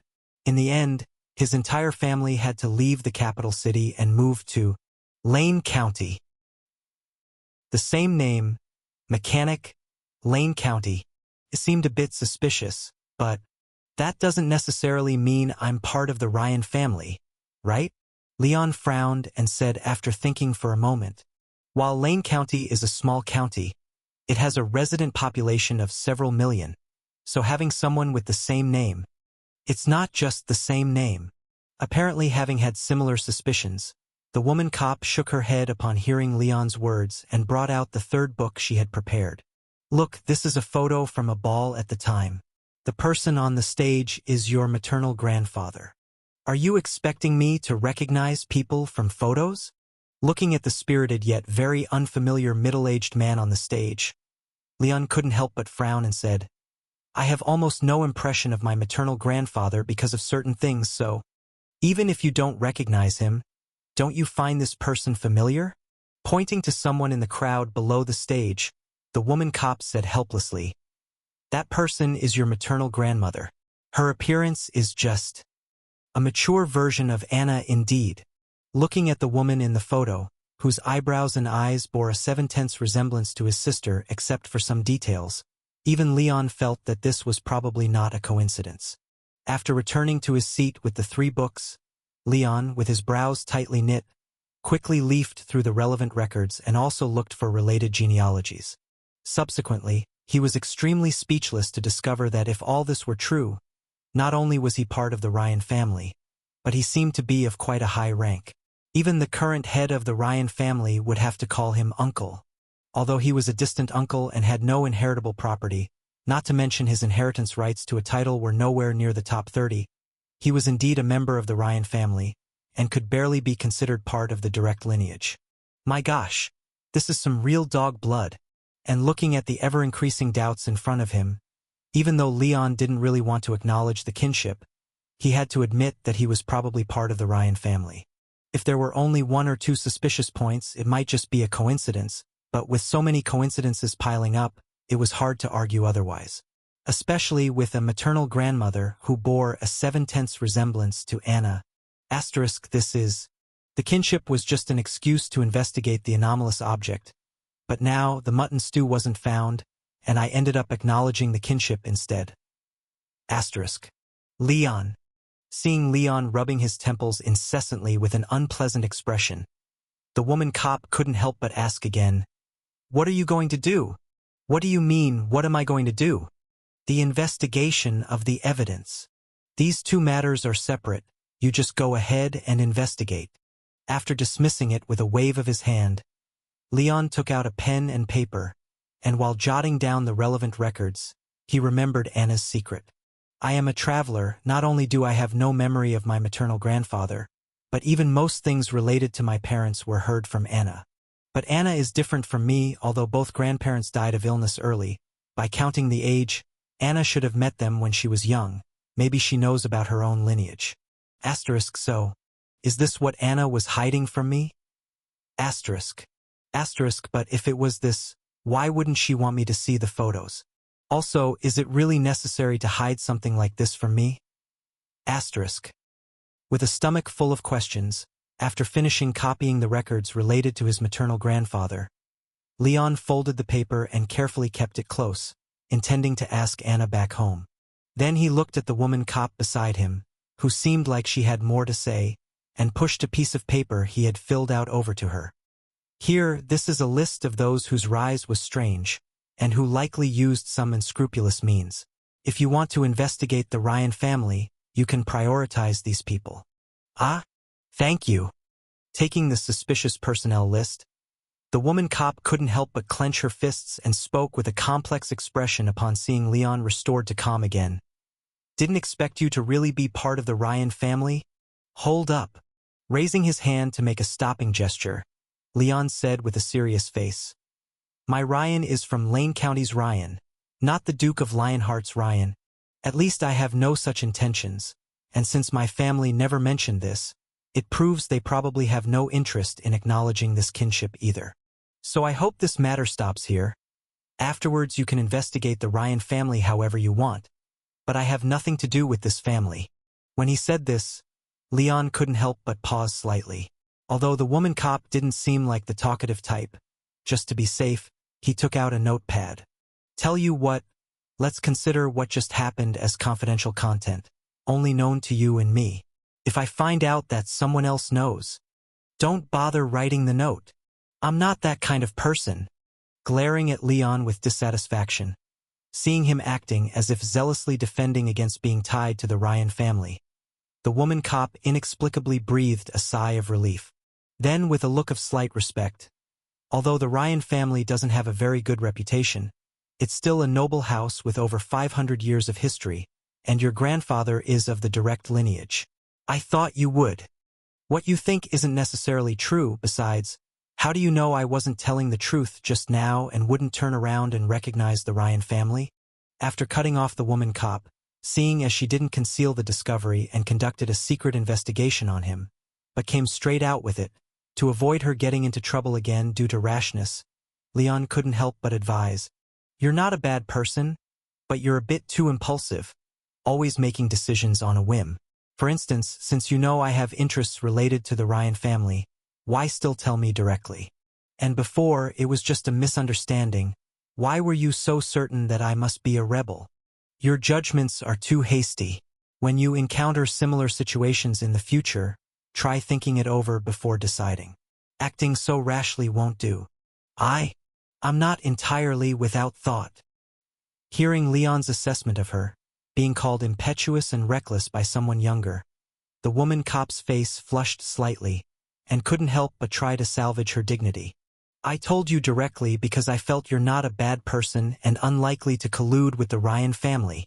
As for why I thought you were a rebel, it was simply because of what the Daily News editor said before. Who wouldn't think you're a rebel after hearing that? So, the thing I did at that restaurant, you've actually found out about it already?" Looking at Leon's suddenly tense expression, The female officer couldn't help but blink in speechlessness. I thought you were acting so boldly because you had nothing to fear. Turns out you really thought you hadn't been exposed? Do you not read the paper usually? She made a remark, and noticing Leon's somewhat puzzled look, the female officer couldn't help but tease. Actually, you covered your tracks pretty decently. Not only did you keep your face covered the whole time, but after your attack, you immediately went to a bustling shopping mall. We couldn't have found you unless you changed your clothes casually in some bathroom. But your luck was extraordinarily bad, as you ended up getting hit by a falling money box and taken to the hospital. To make things worse, your photo was taken by a reporter from the Sun News and ended up as the headline on the Society section. The editor of Daily News recognized you in less than 3 seconds after seeing the paper, and once our secret investigation bureau checked the hospital records, naturally, your identity was locked down too. Although getting hit by Holy Spirit and ending up in the hospital was an uncontrollable force. Leon's face slightly flushed with embarrassment after just critiquing someone else's carelessness and then having his own screw-up exposed. So you've been exposed for quite some time. It's just that, seeing as you're with the Purification Bureau, we haven't arrested you. Besides, although I might be a bit impatient, I'm still a secret police officer. How could I be as foolish as you think? The female officer, having suffered from multiple setbacks in front of Leon, seized the rare chance to regain some pride, lifted her chin slightly and huffed. Do you understand now? There was a reason I've been keeping an eye on you. After discovering that the rebels infiltrated the police department, how could I just stand by? Naturally, I must be vigilant. Upon hearing these words, Leon fell silent for a moment, before speaking up and retorting. Hearing Leon's words, the female officer's face fell. I just couldn't hold back at the time. Damn rebels. Didn't we agree to never bring this up again? All right, I won't bring it up. But as a trade-off, you'd better forget about my affair too. After bickering a few times, the two individuals, having resolved their misunderstanding, found themselves appreciating each other much more, transforming from thinking of each other as crazy and a damn rebel to reckless broad and a police officer even more radical than the rebels. After recalling Leon's political stand, it was clear neither he nor the Ryan family was in alignment. Completely assured, the female officer kept the list Leon gave her and then inquired, now that we've found what needed to be found, what's next? What should we do next? Next! After gazing at the gradually darkening sky, Leon turned his head to look at the bound female criminal on the couch and thought for a moment before saying, my job's done, but considering you've helped me quite a bit, I can assist you in investigating what you need to investigate. What I need to investigate, the auditor from 6 years ago.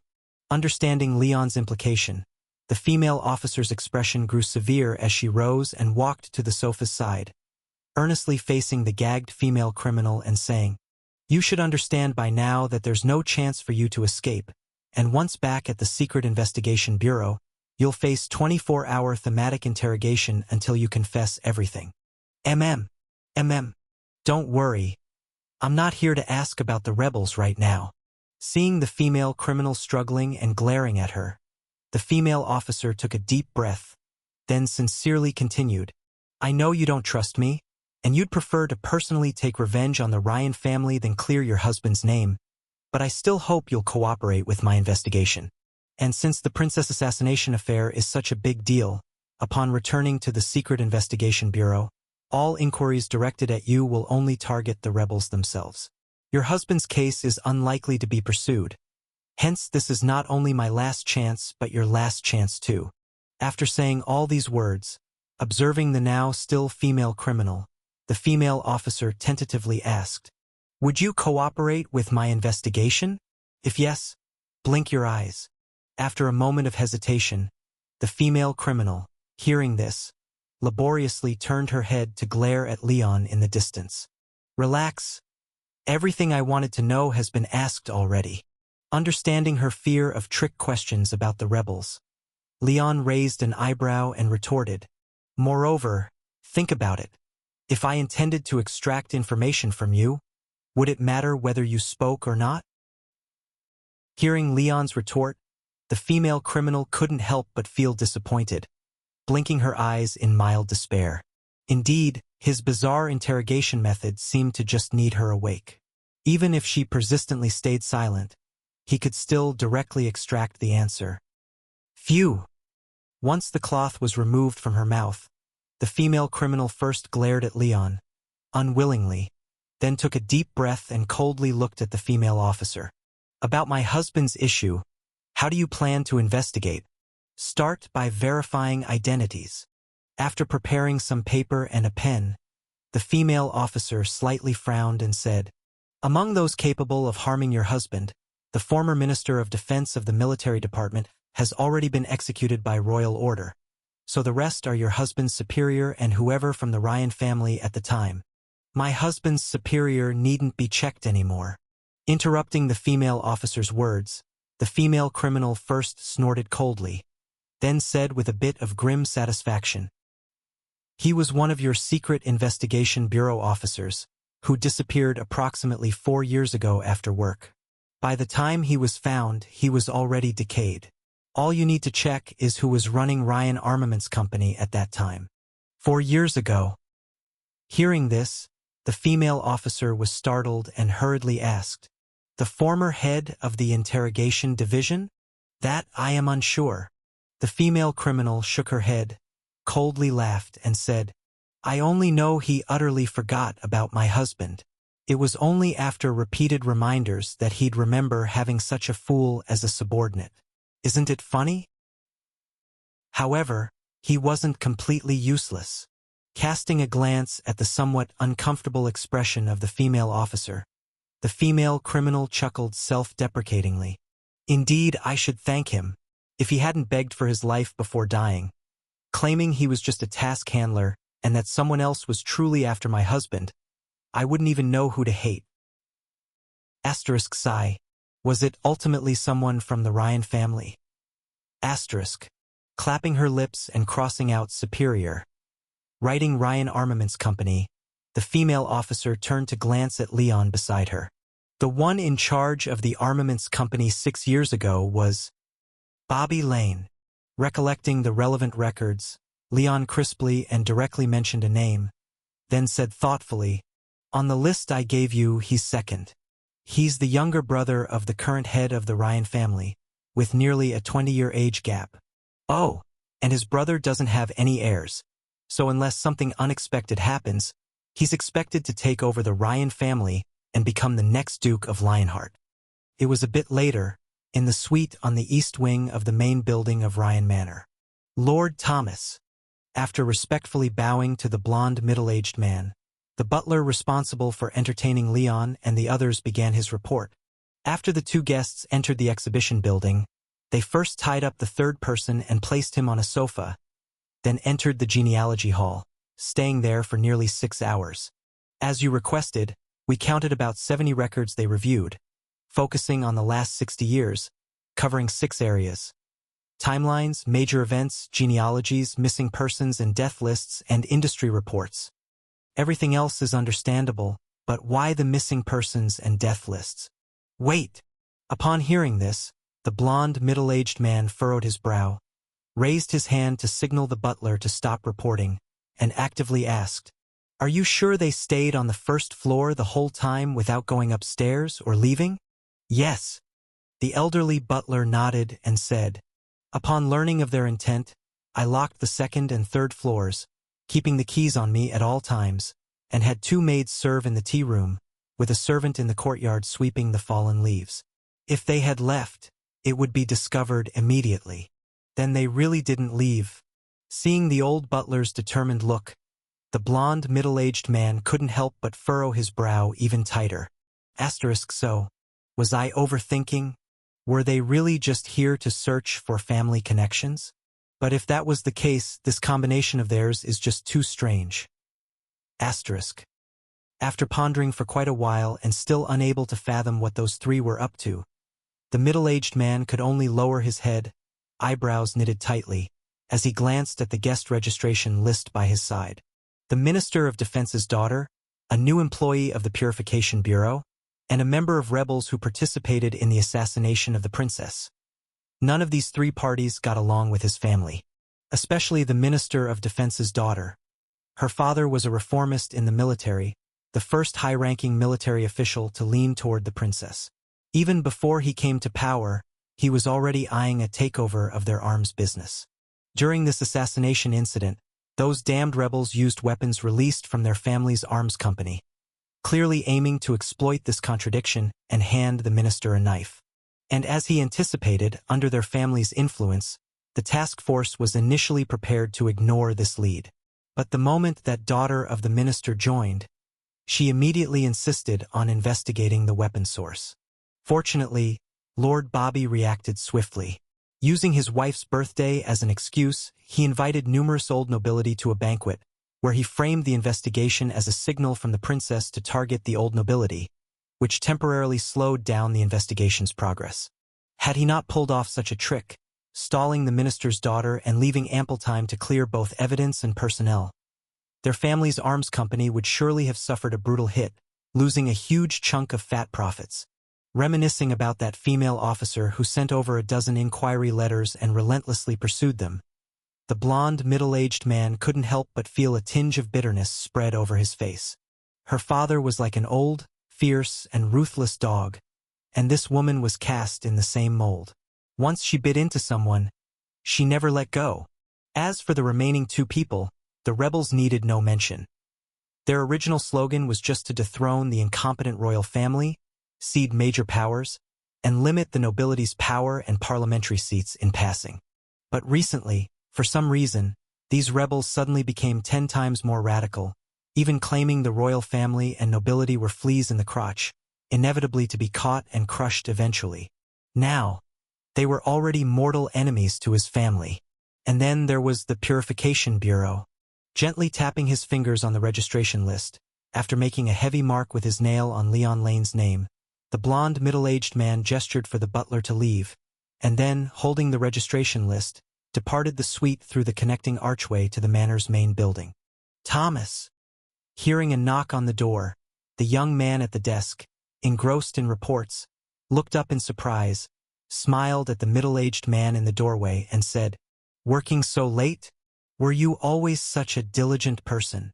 Lord Bobby, after greeting him, in front of the young man who appeared to be in his 20s at most, or not even beyond 30, Thomas, whose eyes had started to wrinkle, respectfully bent down and bowed. "You flatter me. Compared to you, my efforts are insignificant." "Hee, it's different." Gesturing for him to come in, the young man said with a smile, "The reason I'm diligent is that I'm preparing to take another step up, not only to inherit my elder brother's title, but also to assume the position of family head. Whereas you are currently sitting in the council seat, managing 1/6 of the family's wealth, and concurrently serving as the representative for foreign negotiations. Holding on to these already exceeds the limits of your abilities. So why work so hard?" Watching the gradually beating cold sweat on Thomas's brow, the young man said with a smile, "Thomas, it seems there have been quite a few issues recently with matters under your watch, haven't there? Working so late, is it that the tasks I've assigned are too heavy? Do you need some burden taken off your shoulders?" Lord Bobby, please let me explain." Sensing the deep displeasure from the other's words, the blond, middle-aged man quickly spoke. "About the Charles department store situation, I really did my best. Under normal circumstances, that company would definitely be dragged down. But no one anticipated that old Charles would resort to selling products with compensation, binding all those victims, who should have hit the department store hard, to his side, making even the municipal government hesitate to take action. Moreover, when I noticed something amiss, I didn't just idly wait but immediately contacted the other two companies for a coordinated response and even managed to enlist a Holy Spirit. As long as that Holy Spirit caused a mass casualty event, the Bureau of Transportation would have an excuse to intervene and halt Charles department store's promotion. But unfortunately, that Purification Bureau happened to... All right, stop explaining." After knocking on the table twice with his knuckles, interrupting Thomas's explanation, the young man, with a calm expression, said, "I certainly know that you were just unlucky, not really too foolish to be beyond help." Otherwise, you wouldn't even have the chance to stand here and explain to me. Seeing the blond, middle-aged man subconsciously exhale in relief, the young man narrowed his eyes slightly and emphasized coldly. Yet, regardless of whether it was due to extenuating circumstances or being forced, you ultimately messed up the task I entrusted to you. Thomas, tell me, how much longer will it take for you to bring down Charles Department Store and get me what I need? Soon. It will be very soon. Seeing the young man's narrowed eyes, Thomas's expression tightened, and he replied with cold sweat dripping down his forehead. The Holy Spirit of the Scales Gold sect was dealt with by the Purification Bureau, and other similar entities have been intimidated and dared not act, so we switched to resolving the issue in a more conventional manner. We've kidnapped the only daughter of the Charles Department Store owner, and she's now locked up at the Marseilles Rose Manor. Although the old man is still holding out, I reckon he won't hold out much longer before surrendering and handing over what you requested. Is that so? After discerning the expression of the blond, middle-aged man and confirming that he wasn't lying or stalling, Bobby Lane nodded, his face looking impassive. Thomas, I mentioned before that dealing with businessmen like him, who have weathered many storms, neither commercial tactics nor administrative pressure are as effective as the most direct means of violence. It was you who sought Charles Department Store's assets and feared the backlash from the Chamber of Commerce and counselors, asking me not to act immediately. Yet, after going in circles, you ended up back at square one. Seeing Thomas shiver again, the young man couldn't help but shake his head, saying somewhat dispassionately, "All right, considering you've been quite useful over the years, I'll forgive your stupidity this time, but you'd better ensure you can fulfill your promises. Otherwise, don't blame me for not caring about our years of friendship." Probably 2 weeks. No, 1 week. 1 week at most. I'll definitely retrieve what you need. You'd better. After reprimanding the subordinate for his incompetence, the young man lowered his head and continued flipping through the arms company's reports, then asked, "By the way, why did you come to find me so late at night?" "Oh, good news. It's good news." Upon hearing the young man's question, the blond, middle-aged man remembered his purpose, cautiously approaching 2 steps forward, and placed the registration form on the table with both hands. "Master Bobby, the person marked here is a new employee who just joined the Purification Bureau." "A new employee at the Purification Bureau?" The young man behind the desk raised an eyebrow, glanced at the registration form and said, somewhat surprised, "Leon, Ryan, that woman at the Purification Bureau actually recruited a new employee from our family. No, that person has black hair and comes from Lane County, so it should just be the same last name."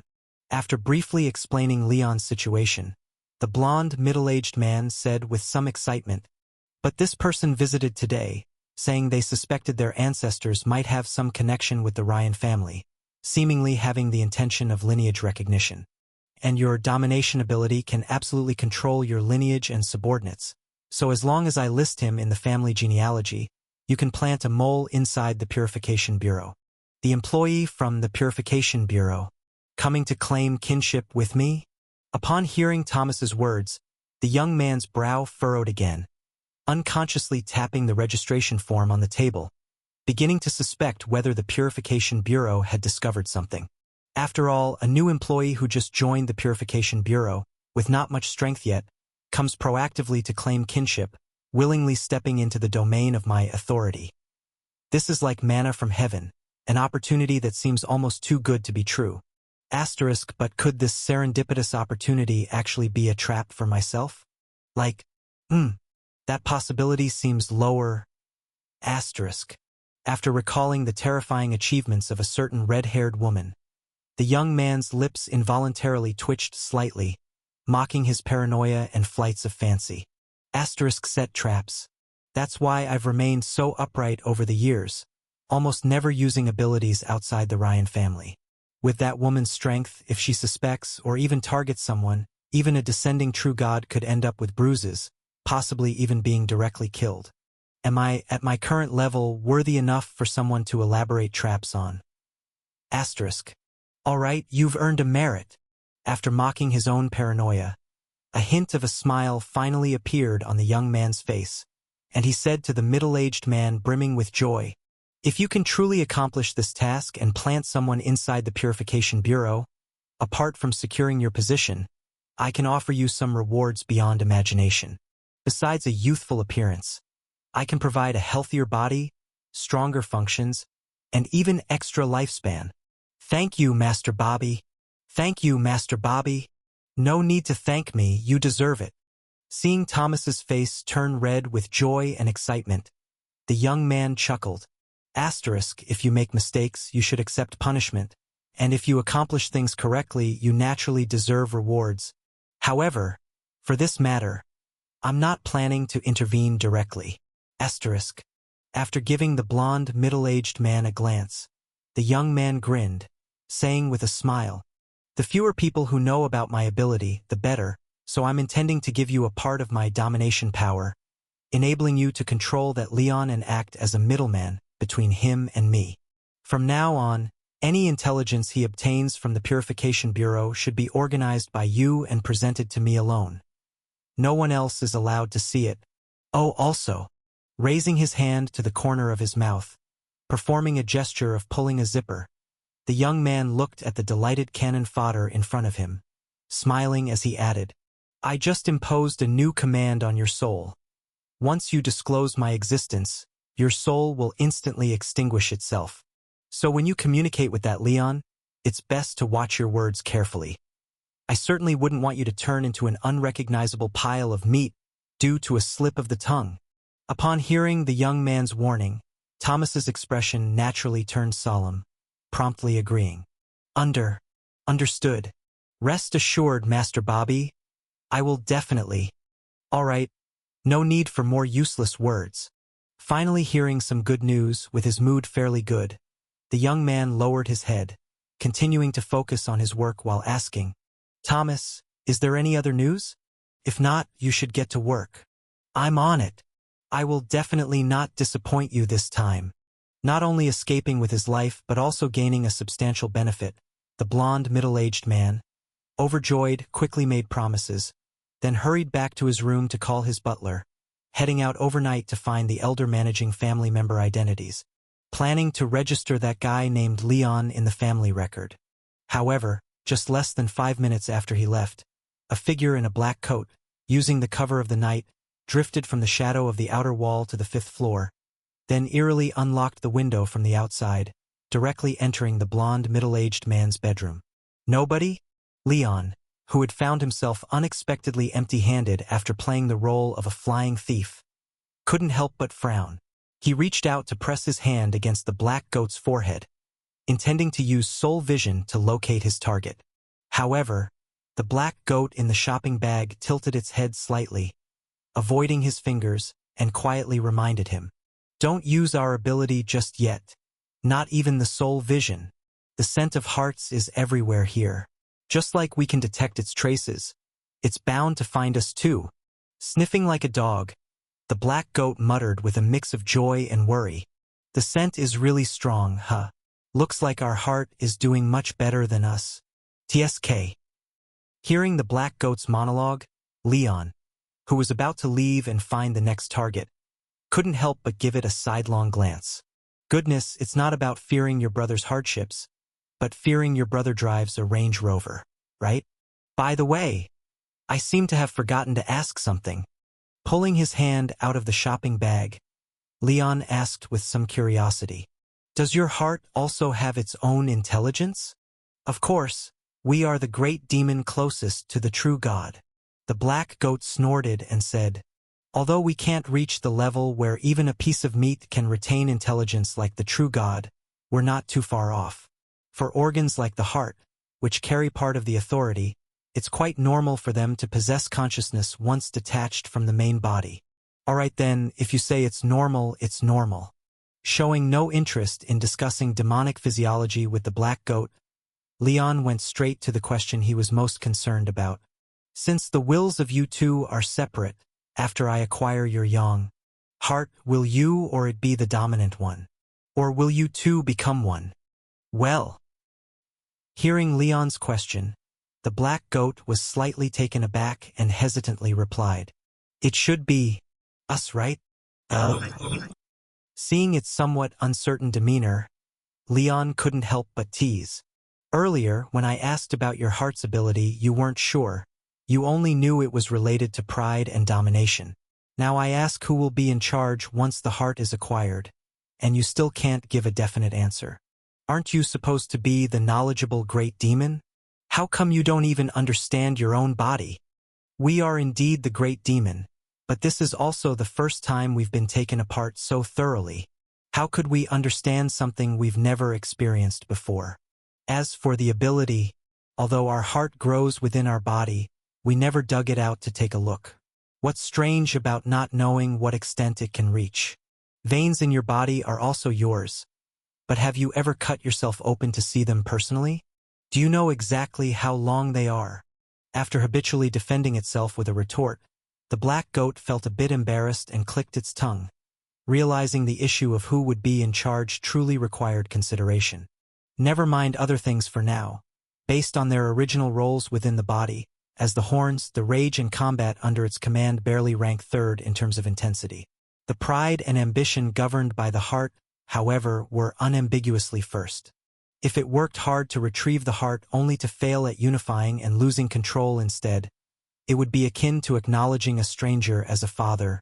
Leon, hand on your heart, haven't we treated you well?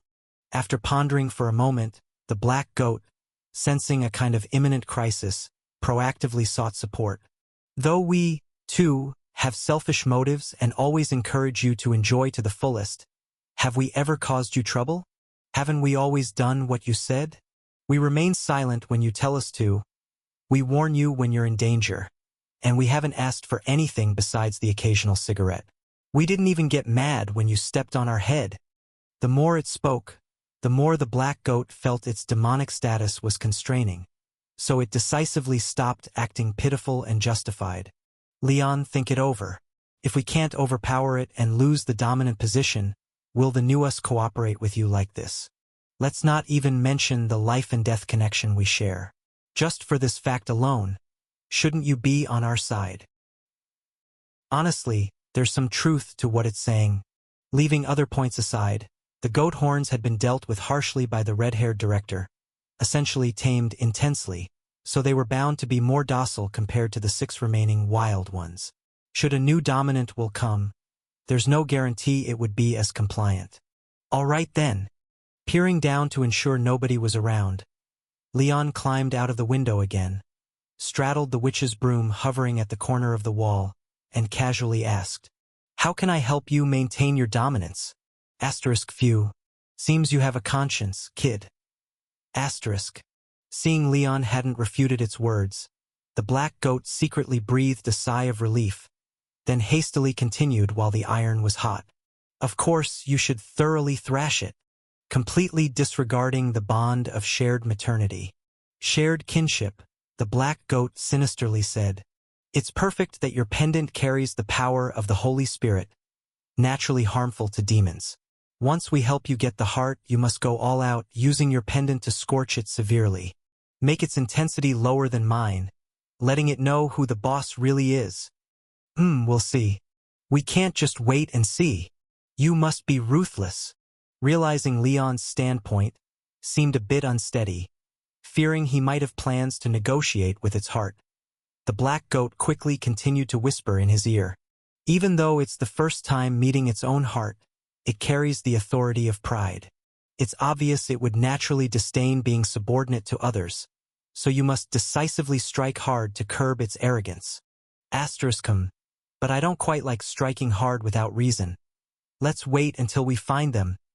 After a few perfunctory responses to the black goat, Leon took out the list from his pocket and glanced at it. Among the 8 names written on it, the last 4 were already crossed out. For left. After taking the bandages from the female prisoner and sending her and the policewoman out of Ryan Manor, Leon, having completed the investigation, sneaked back, tied up a servant who seemed to hold a high position, and used soul vision to interrogate the whereabouts of these individuals. He had already met with the 4 people crossed off the list. Their souls were filled with a rotten, moldy stench, but there was no scent of offal on them, indicating they were not true targets. Thomas Ryan, the fourth on the list, was the Ryan family representative in the hydraulic company incident and the first one discovered with the scent of Yang Xian on him. Although the Black Goat had mentioned that he was probably not the holder, merely temporarily granted a small portion of power, and his soul had been tampered with to the point of collapse at the moment of leaking secrets, Leon still, to be on the safe side, decided to take a look, only to come up empty. He had no choice but to skip him and continue searching upward. Considering that using soul vision to search for the whereabouts of the blonde middle-aged man might alert the Yang Xian prematurely, Leon marked Thomas Ryan's name with a fingernail, then continued his search. Oliver Lane. This man was a senior official in the Department of Road Administration. According to the servant, he was recently dealing with a stalled railway project and hadn't returned to his residence in Ryan Manor. So he would also have to be skipped, leaving Bobby Lane. Looking at the second name on the list, Leon recalled the plight of the female prisoner's husband and couldn't help but hope that he was the holder of the Yang Xian. Unfortunately, based on his family history, this man was far less suspicious than his brother, the current Duke of Lionheart. The current Duke of Lionheart, while not exactly unremarkable, was born into a barely passable background, only placing 7th in line for succession at the time. Yet he had risen dramatically, not only having his competitors perish, flee, or fall from power but inexplicably garnering significant support from the clan, repeatedly turning the tables in desperate situations, with hardly anyone able to clearly articulate how he won. Compared to his brother, who seemed to wear suspicion on his face, Bobby Lane's history, although riddled with doubts, was relatively more conventional. Aside from his rather harsh methods and a suspicious tendency to play power tricks, he was almost a standard Ryan nobleman and he seemed quite diligent. Looking at the still-lit windows on the 5th floor of the main building, Leon frowned, debating whether to visit now or wait until the man went to sleep. At this moment, the shopping bag in Leon's hand suddenly shook violently, as the Black Goat's excited urging echoed in his ears. "It's him. It's him. Go quickly." Ikan sensei te. In that room, he just used his authority. Is it him? That would be killing 2 birds with 1 stone. Upon hearing the Black Goat, Leon, having confirmed his target, stopped hiding and straddled the witch's broom, darting like an arrow towards the window. Bang! Crash! Who? Letting out a standard snarl upon being suddenly attacked, a young man who seemed about 27 or 28 sprang to his feet, ready to flee the room and call the guard like an ordinary man. But upon reaching the door, he seemed to notice something, his eyes lighting up with delight as he stopped, staring intently at the shopping bag in Leon's hand. "It's you." "Yes." Grumble.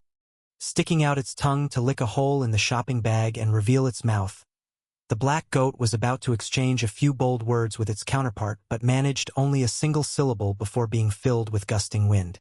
Following Senior Emma's never waste time bantering with an enemy unless to gather intelligence, Leon, upon crashing through the window, immediately urged the witch's broom to encase the enemy in a layer of wind charged with shards of glass, pressing down on the young man fiercely, deeming it insufficiently secure, and worrying about any life-saving means he might have.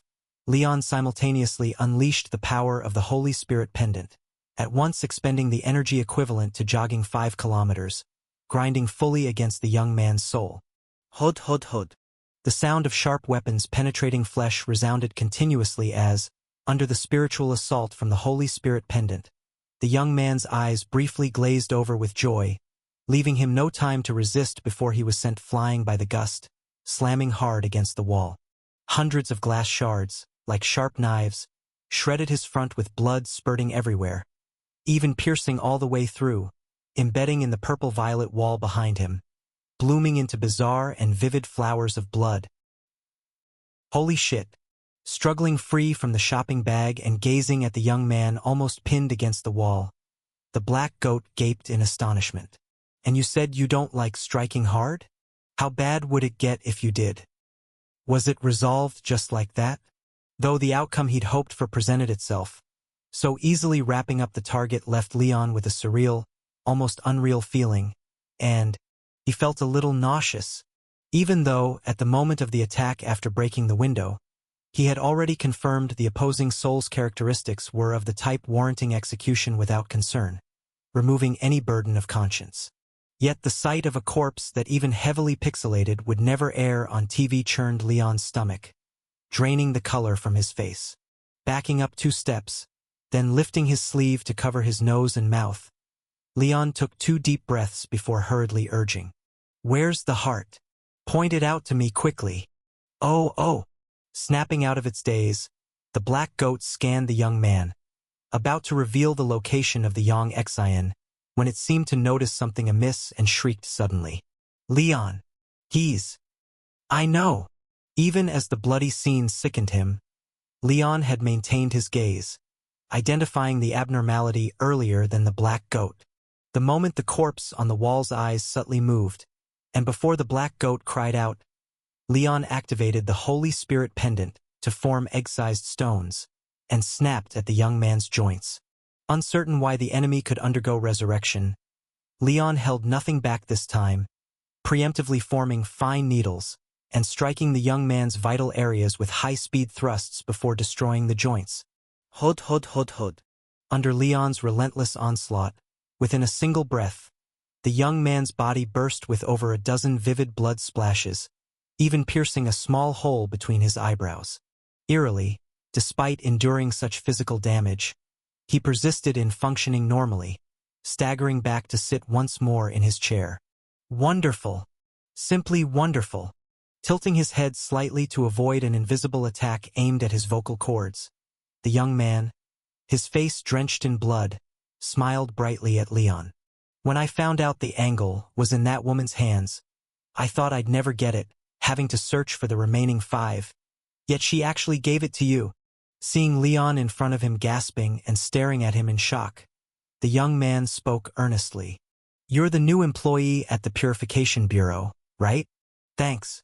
You've really done me a huge favor." "So, it was the kind that couldn't be directly killed by physical means?"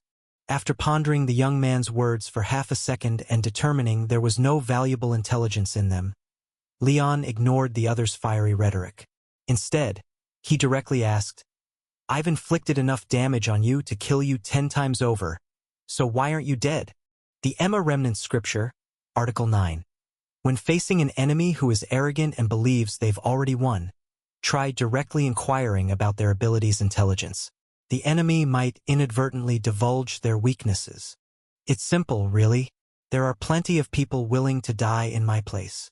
Watching the bewildered Leon on the other side, the young man did not rush to attack. Instead, he examined Leon with interest and slowly said, "I am a born ruler.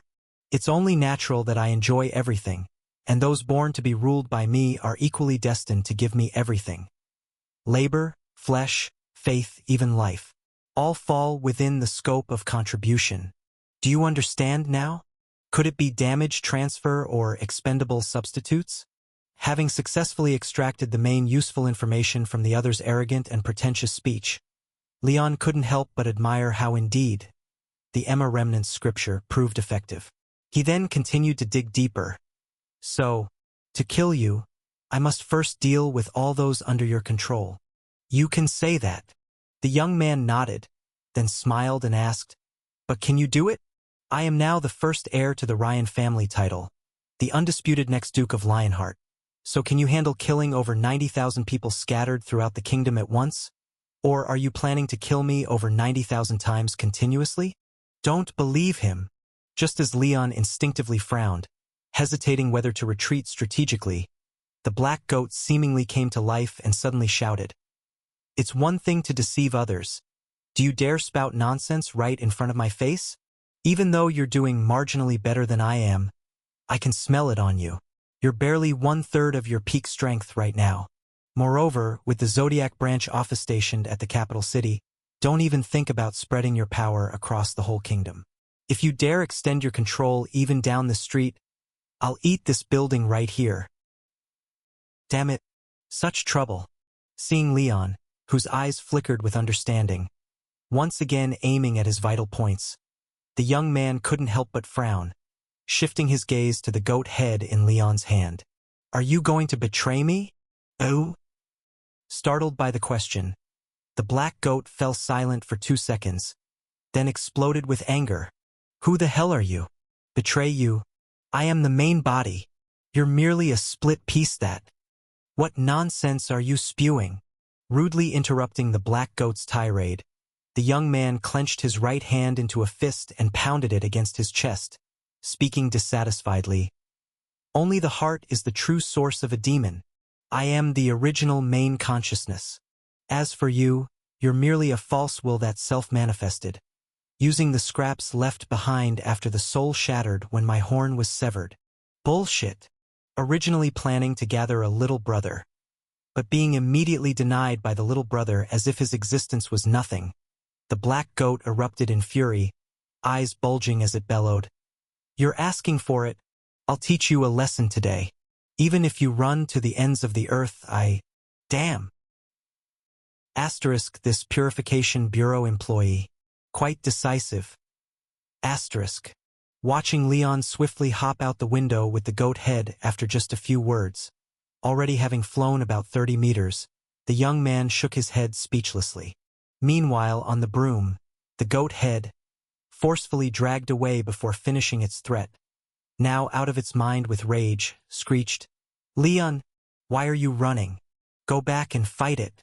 Listen to me. That bastard is just bluffing. He definitely doesn't have over 90,000 lives. At most only 2 or 3,000, right? Grabbing the black goat by its horns, glancing at the myriad of soul flames in Ryan Manor, Leon, lips a little pale and sweat at his temples, said with a pale face. My stamina was already heavily depleted just rescuing people from the car, and I've killed him over a dozen times just now, equivalent to jogging over 10 kilometers. Given my remaining strength, condensing it all into the most efficient thin needles, I might manage a few dozen attacks at best, not enough to exhaust 3,000 lives. So why not run? But you can use me. No buts. Cutting off the black goat, Leon pointed to residences around the manor, his expression unsightly as he said, with your ability, I could temporarily make 50 or 60 people rebel, but there are over 2,000 people living around Ryan Manor. Counting all the servants, laborers, and guards under his command, the total could exceed 3,000. What good are 50? But nothing. Seeing that the black goat still wanted to urge him to act, Leon, eyebrows furrowed, declared unrelentingly. Even the Ryan Manor does not deserve to kill everyone. Many are merely working there, unconnected to the Ryan family's evil deeds. So even if I have the ability to kill him 3,000 times, I won't do it. Having explained his reason for retreating, Leon tightened his legs around the broom, squeezing out whatever strength he had left, and headed full speed toward the Purification Bureau. The Emma Remnant Scripture. Article 1. If you can't win, run and call for the chief. Unfortunately, the Emma Remnant Scripture remained as reliable as always, but the development of events never followed human will. But you won't be able to escape either. As the black goat finally finished its, but Leon, who was about to burst out of the manor, felt his surroundings stagnate, suddenly losing his ability to hover, plummeting to the ground like a meteor. Ha! I never said I could only dominate people. Watching Leon crash down from the sky, half his body embedding into the earth in the distance, Bobby Lane chuckled, withdrawing his hand that had been pointing at Leon. Fool! If I were to be compared to a lord, Ryan Manor is my territory, the Lane family members my subjects, and the space you fly through is my airspace. Unless your power surpasses mine, you have no right to fly here. If you hadn't unexpectedly tried to escape, throwing me off slightly, the moment you flipped out of the 5th floor would have been your death sentence. HM? Seeing Leon struggling twice, then actually climbing out of the ground, jogging towards the manor's exit, the young man couldn't help but widen his eyes in surprise. His body was barely stronger than an ordinary human's. How could he not be dead after falling from a height of 17 or 18 meters? This pendant was truly worth the choice. Without its effects, he'd probably be finished.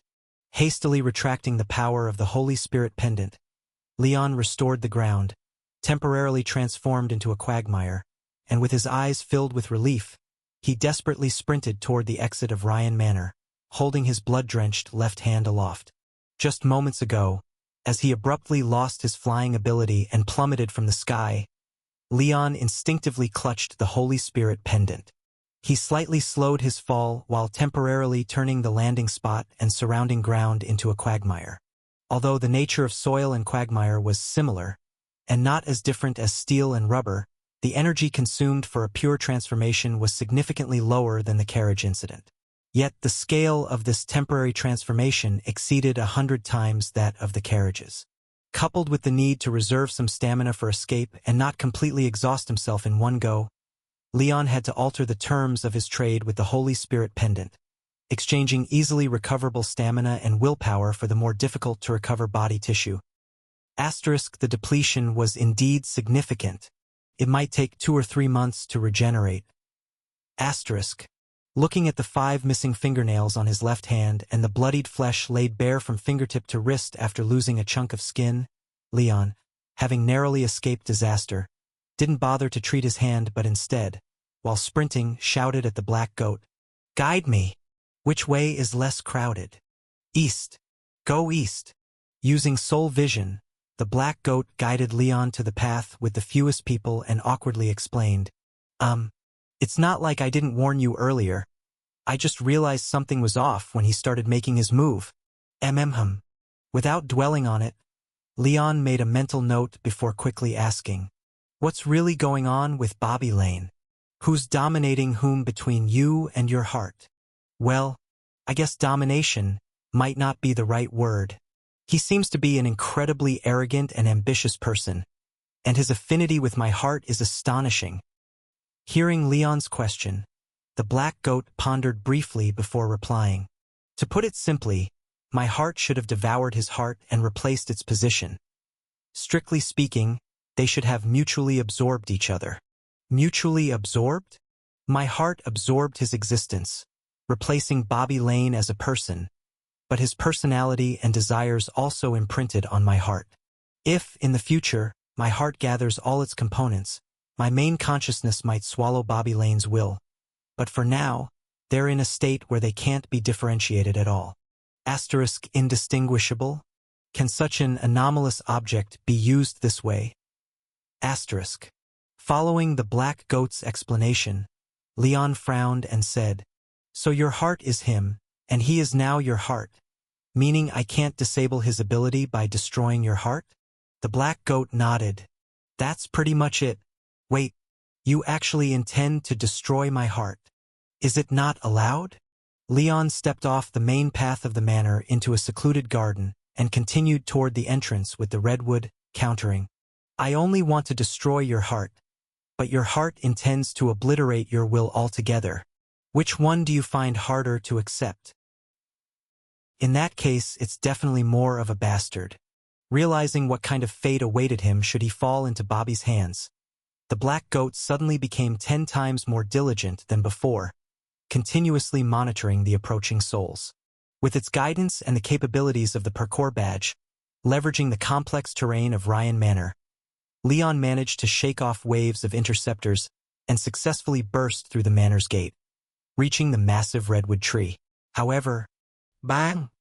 Just 10 steps shy of the redwood, he crashed into some invisible barrier, impossible to surmount despite his attempts. The man and goat found themselves plunged into mutual silence. Leon, it seems we're done for. Watching himself, surrounded by hundreds of souls, slowly approach the entrance, the black goat said with regret, "This bastard's power is only a third of his peak. Yet he hasn't been subdued, and he found a perfectly matched host, exploiting the Ryan family's parasitism to maximize his abilities. Damn it! If I had known, I should have cozied up to a true god, developed a flock of followers, and aspired to become a goat-headed Holy Spirit myself. Even if it led to being devoured in the end, I could have at least disgusted it to no end within. Now all my good meat gets damn squandered on a mutt." After grumbling for a while and seeing Leon still silent, the black goat couldn't help but ask, "Why aren't you saying anything? We're about to get killed here. Won't you curse him a bit?" No. Rejecting the black goat's cajoling for venting, Leon quietly took out a rope, securely tying the black goat next to him, and squinted slightly. I'd rather struggle a bit more than curse it a few times. Using the black goat's soul vision, he observed the situation in Ryan Manor. Staring at the hundreds of souls scattered over several hectares, full of the stench of decay, Leon silently pulled up a panel and examined the flickering friend of demons and devotee. *1 needs sin-laden souls, the other non-balanced gold sect heretics. Conveniently, there's no shortage of either here. *HM? Still trying to resist. Although his sensory abilities were relatively weak, unlike the powerful black goat who could freely incite malice, Bobby Lane, having completed a mutual absorption with the goat's heart, possessed his own soul vision. Observing the two souls that had evaded him and began fleeing sideways, the young man scoffed, stopping at the redwood and deploying his own abilities to remotely mobilize the people within Ryan Manor to pursue the two frantically escaping rats. However, to his surprise, despite the Purification Bureau employee nearing his limits, with soul flames tinged in deep fatigue, he was never caught. Instead, he spread an anomalous frenzy of slaughter throughout the manor. 1, 2, 5, 10, 20, 50. Watching soul vision display dark flames quickly extinguishing one by one, the young man's soul, especially the Bobby Lane part, couldn't remain still. Merely losing 30 or 50 clan members was insignificant for the entire Ryan family and could easily be replenished with some effort. But the others seemed to deliberately target the Ryan family's higher-ups. Among the more than 50 killed, nearly half were mid to upper management of family enterprises and public office holders in kingdom departments. While individually not particularly significant, these figures formed the foundation of the Ryan family, pillars supporting the Lionheart family's status. If indeed all these individuals were massacred, the Ryan family would lose its voice in the political arena, lose support from crucial departments, and see half its enterprises come to a halt, plunging the entire family into an unimaginably rapid collapse. Why was this guy so difficult to deal with? After the family suffered significant losses, Bobby Lane, who hadn't taken the opponent seriously, finally felt a strong sense of urgency in his heart. Neither he, who wanted to climb higher with the help of the Ryan family, nor young Exion, who wanted to regain power through the Ryan family, could allow this family's decline. However, just as Leon was helpless against his 3,000 lives, the young man whose ability centered around domination also had no immediate way to harm Leon. He could only direct pawns to besiege him while guiding key pawns to retreat in advance. But to Leon, whose speed was much faster than an ordinary person and could attack from over 100 meters away, this approach was ineffective. The core forces of the Ryan family continued to dwindle rapidly. Damn it! Why were there so many useless constructions in the manor? In the young man's soul vision, a soul filled with demonic aura repeatedly shook off pursuers using the complex terrain and numerous landscape buildings, darting back and forth all over the manor. As soon as it got within 100 meters, a deep purple soul flame would instantly burst open.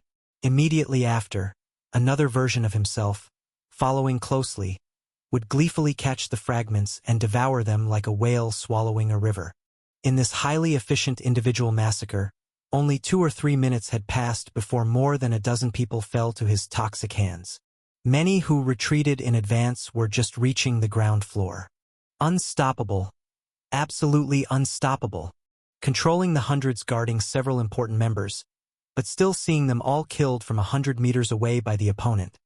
The young man who had always acted confident finally panicked as he watched Leon move toward the residential area on the west side of the main building. Compared to those who had been eliminated before, those residing near the main building were the true core members of the Ryan family. If even these people were eliminated, let alone advancing to replace the royal family, the Ryan family would be torn apart within a month. This couldn't go on. He had to deal with him immediately. Thomas! Instantly pinpointing the location of a certain blonde middle-aged man through his domination authority, Bobby Lane directly took over the body of a nearby steward, snarling ferociously at him. Why hasn't that guy named Leon been entered into the family registry yet? What? Startled by the sudden roar beside him, The blond, middle-aged man turned his head, preparing to scold but abruptly realizing it was Lord Bobby controlling the steward's body to talk to him. Right away. It'll be done right away.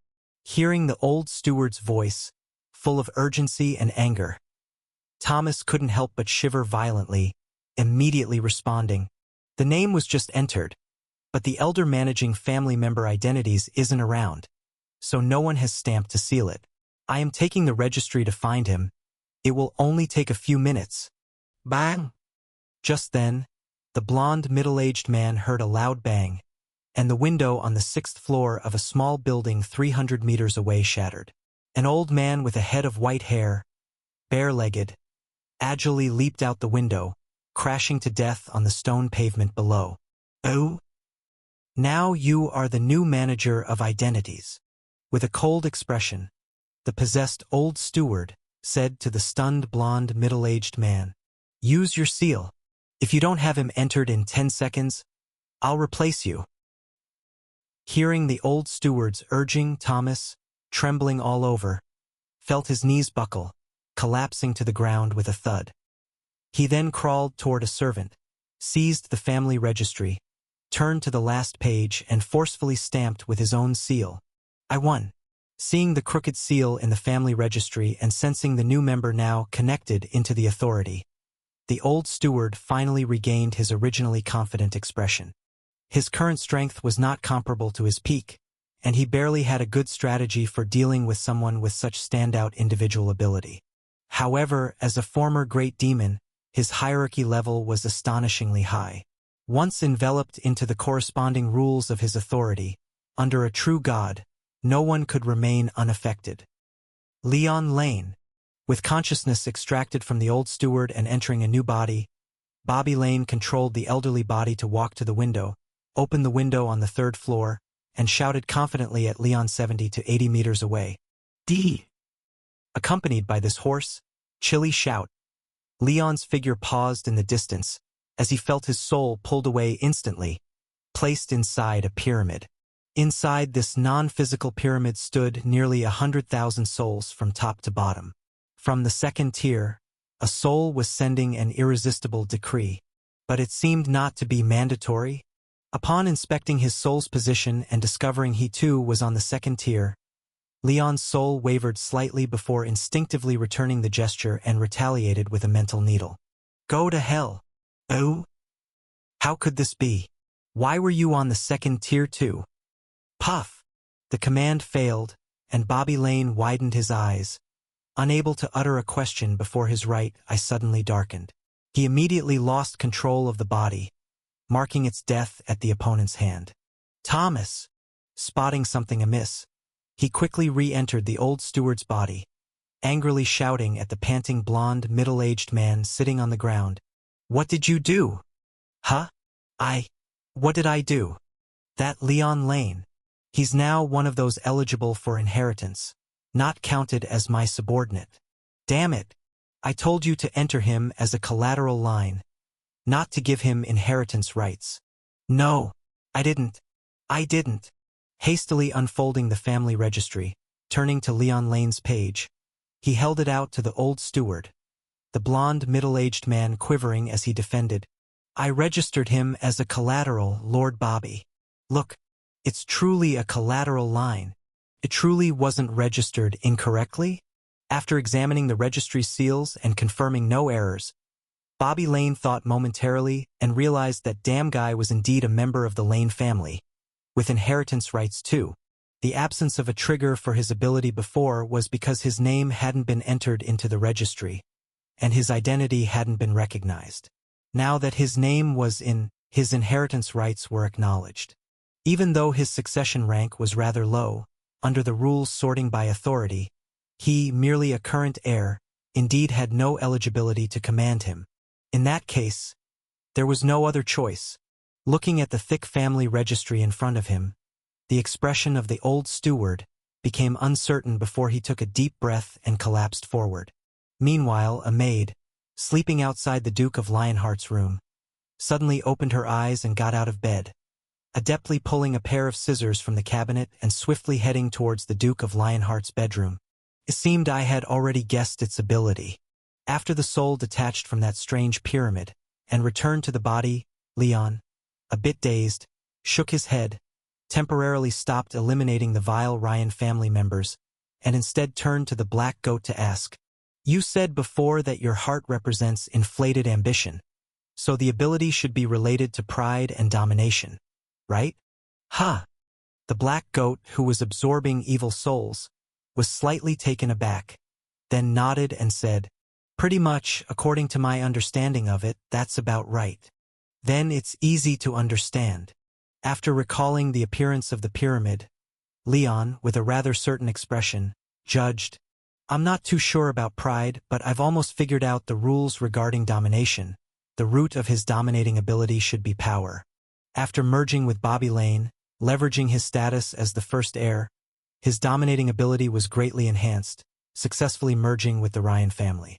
If I'm not mistaken, the entire Ryan family now counts as his territory. So that's why we can't leave at will, and even flying would result in being pulled down. Besides that, he holds absolute rights of domination over all Ryan family members of lower status, demanding everything from them directly. It seems to be the case. After listening to Leon's analysis, the black goat first nodded in agreement, then said with a somewhat helpless tone, "But knowing it doesn't help. He still has over 3,000 people at his command. Even if you replace all your skin, you can't deal with so many people." That may not necessarily be true. Looking at the shining materialist soul on the panel and listening to the prompt in his ear, due to understanding, resistance greatly increased. General level influence shielded. Leon, with a lot of skin on the backs of his hands missing and looking quite battered, smiled involuntarily and rushed back towards Bobby Lane's direction. Asterisk, having someone else guess your ability and me guessing your ability are two completely different things. With the resistance provided by materialism, he probably can't trap me now, and even if it fails in the end, I should be able to retreat unscathed. Asterisk. Ha! Somewhat puzzled by Leon's actions, the black goat couldn't help but ask in astonishment, "Why are you turning back? Aren't we going on? It's enough." Glancing at his contamination value, which had soared to 2 points, and the golden, "I am the demon," and the shimmering silver practitioner on the panel, Leon, having gained a lot, asked while hurrying, "I remember you said that Bobby Lane has merged with your heart, and there's no distinction between you, right?" "Huh? Yes, what of it?" "Nothing." Leon smiled and said, "I just had a sudden thought. After one merges with an anomalous object, if I can directly use his anomalous object, how should that be counted?" "Huh. I am the demon, gold through a large amount of extremely evil madness and slaughter. You have successfully revived part of a demon's incarnation, gaining its heartfelt gratitude and approval. Wearing effect. When contacting anomalous objects with the corruption tag, as a demon, you will directly have the right to use it, significantly enhancing its effects and reducing the usage cost. Advancement route. Retrieve all incarnations of the great demon, successfully revive and completely enslave it, and this badge will automatically advance to the heterochromatic badge, Demon Lord. Hidden traits. Not required to wear. Your soul exudes unparalleled evil aura, indistinguishable to those with soul perception from a typical demon. Asterisk. Why did he turn back? Asterisk. After discovering this anomaly in soul vision, the maid, who had a pair of scissors to her brother's neck, forcing him to abdicate early, hesitated slightly, then retracted her main consciousness, watching cautiously at the two rapidly approaching souls. When Leon's figure appeared in his sight, and seeing the completely exposed flesh on his hands and the undying weariness on his face, a triumphant smile only then appeared on his face. Asterisk. It seemed that the high-speed slaughter carried out just now was not without cost. If I'm not mistaken, beside consuming willpower, it would also cause a loss of some body tissue. Asterisk. Judging by his current state, he was likely at the brink and prepared to make one last attempt at me. Asterisk. What a pity. Had I known he was only at this level, why would I need to kill that family elder? That guy usually obeyed quite well. Asterisk. After shaking his head indifferently, Bobby Lane lost all interest in him and snapped his fingers, and 700 to 800 controlled puppets surged forward towards the oncoming Leon. The whole time, Leon, who had been crazily fleeing to conserve his limited strength, seemed aware that this was the final battle, and this time, he made no evasive moves but gripped the Holy Spirit pendant and charged forward recklessly. Under the immense effect of the Holy Spirit pendant, the zombie-like crowd barely approaching would be swept aside, and those blocking ahead would be directly tossed away. No one could come within 3 steps of him. At this moment, Leon looked like a peerless general, gallantly charging alone into the densest position of the army formation, with none being his match, not even able to slow his steps by half a fraction. Yet, to squander the pendant's ability in this manner definitely was no cost-free act. Even as the bronze-level devotee had upgraded to the silver-level practitioner badge, reducing consumption again, Leon's skin continued disappearing rapidly. With him repeatedly blasting through the tide of people, the original arm-reaching deficit began rapidly advancing upward. Elbows, upper arms, shoulders, chest, finally extending all the way to the neck. With the skin covered all gone, numerous tiny blood vessels were successively severed under the rough garment. By the time he charged up to the young man, the crimson blood had entirely soaked Leon's coat, even dripping along the hem, leaving behind a sanguine, scent-heavy trail on the ground. He does have some guts, but that's as far as it goes. Facing Leon, who charged at him drenched in blood, the young man, arrogantly fearless, was so lazy that he didn't even dodge, placing his hands behind his back and saying indifferently, "Will you die if you don't act so superior?" Leaping and pinning the other to the ground, delivering a solid punch, Leon, feeling much better, lifted his blood-dripping right hand and grabbed at the young man's chest. So, does he think the heart hidden in my chest, and as long as the heart is destroyed, can he completely kill me? Seeing Leon's incredibly foolish action, the young man sneered in his heart. "Fool! I am the heart is I. With the anomaly merged, I have no weaknesses. The heart you're destroying is nothing but a piece of worthless rotten meat. Unless you. Feeling the authority being forcibly manipulated inside his body, and watching Leon's skin rapidly restoring, with a blood-stained handprint on his face, the young man involuntarily opened his mouth wide, almost glaring his eyes out of their sockets. What the hell? Was I just used by him?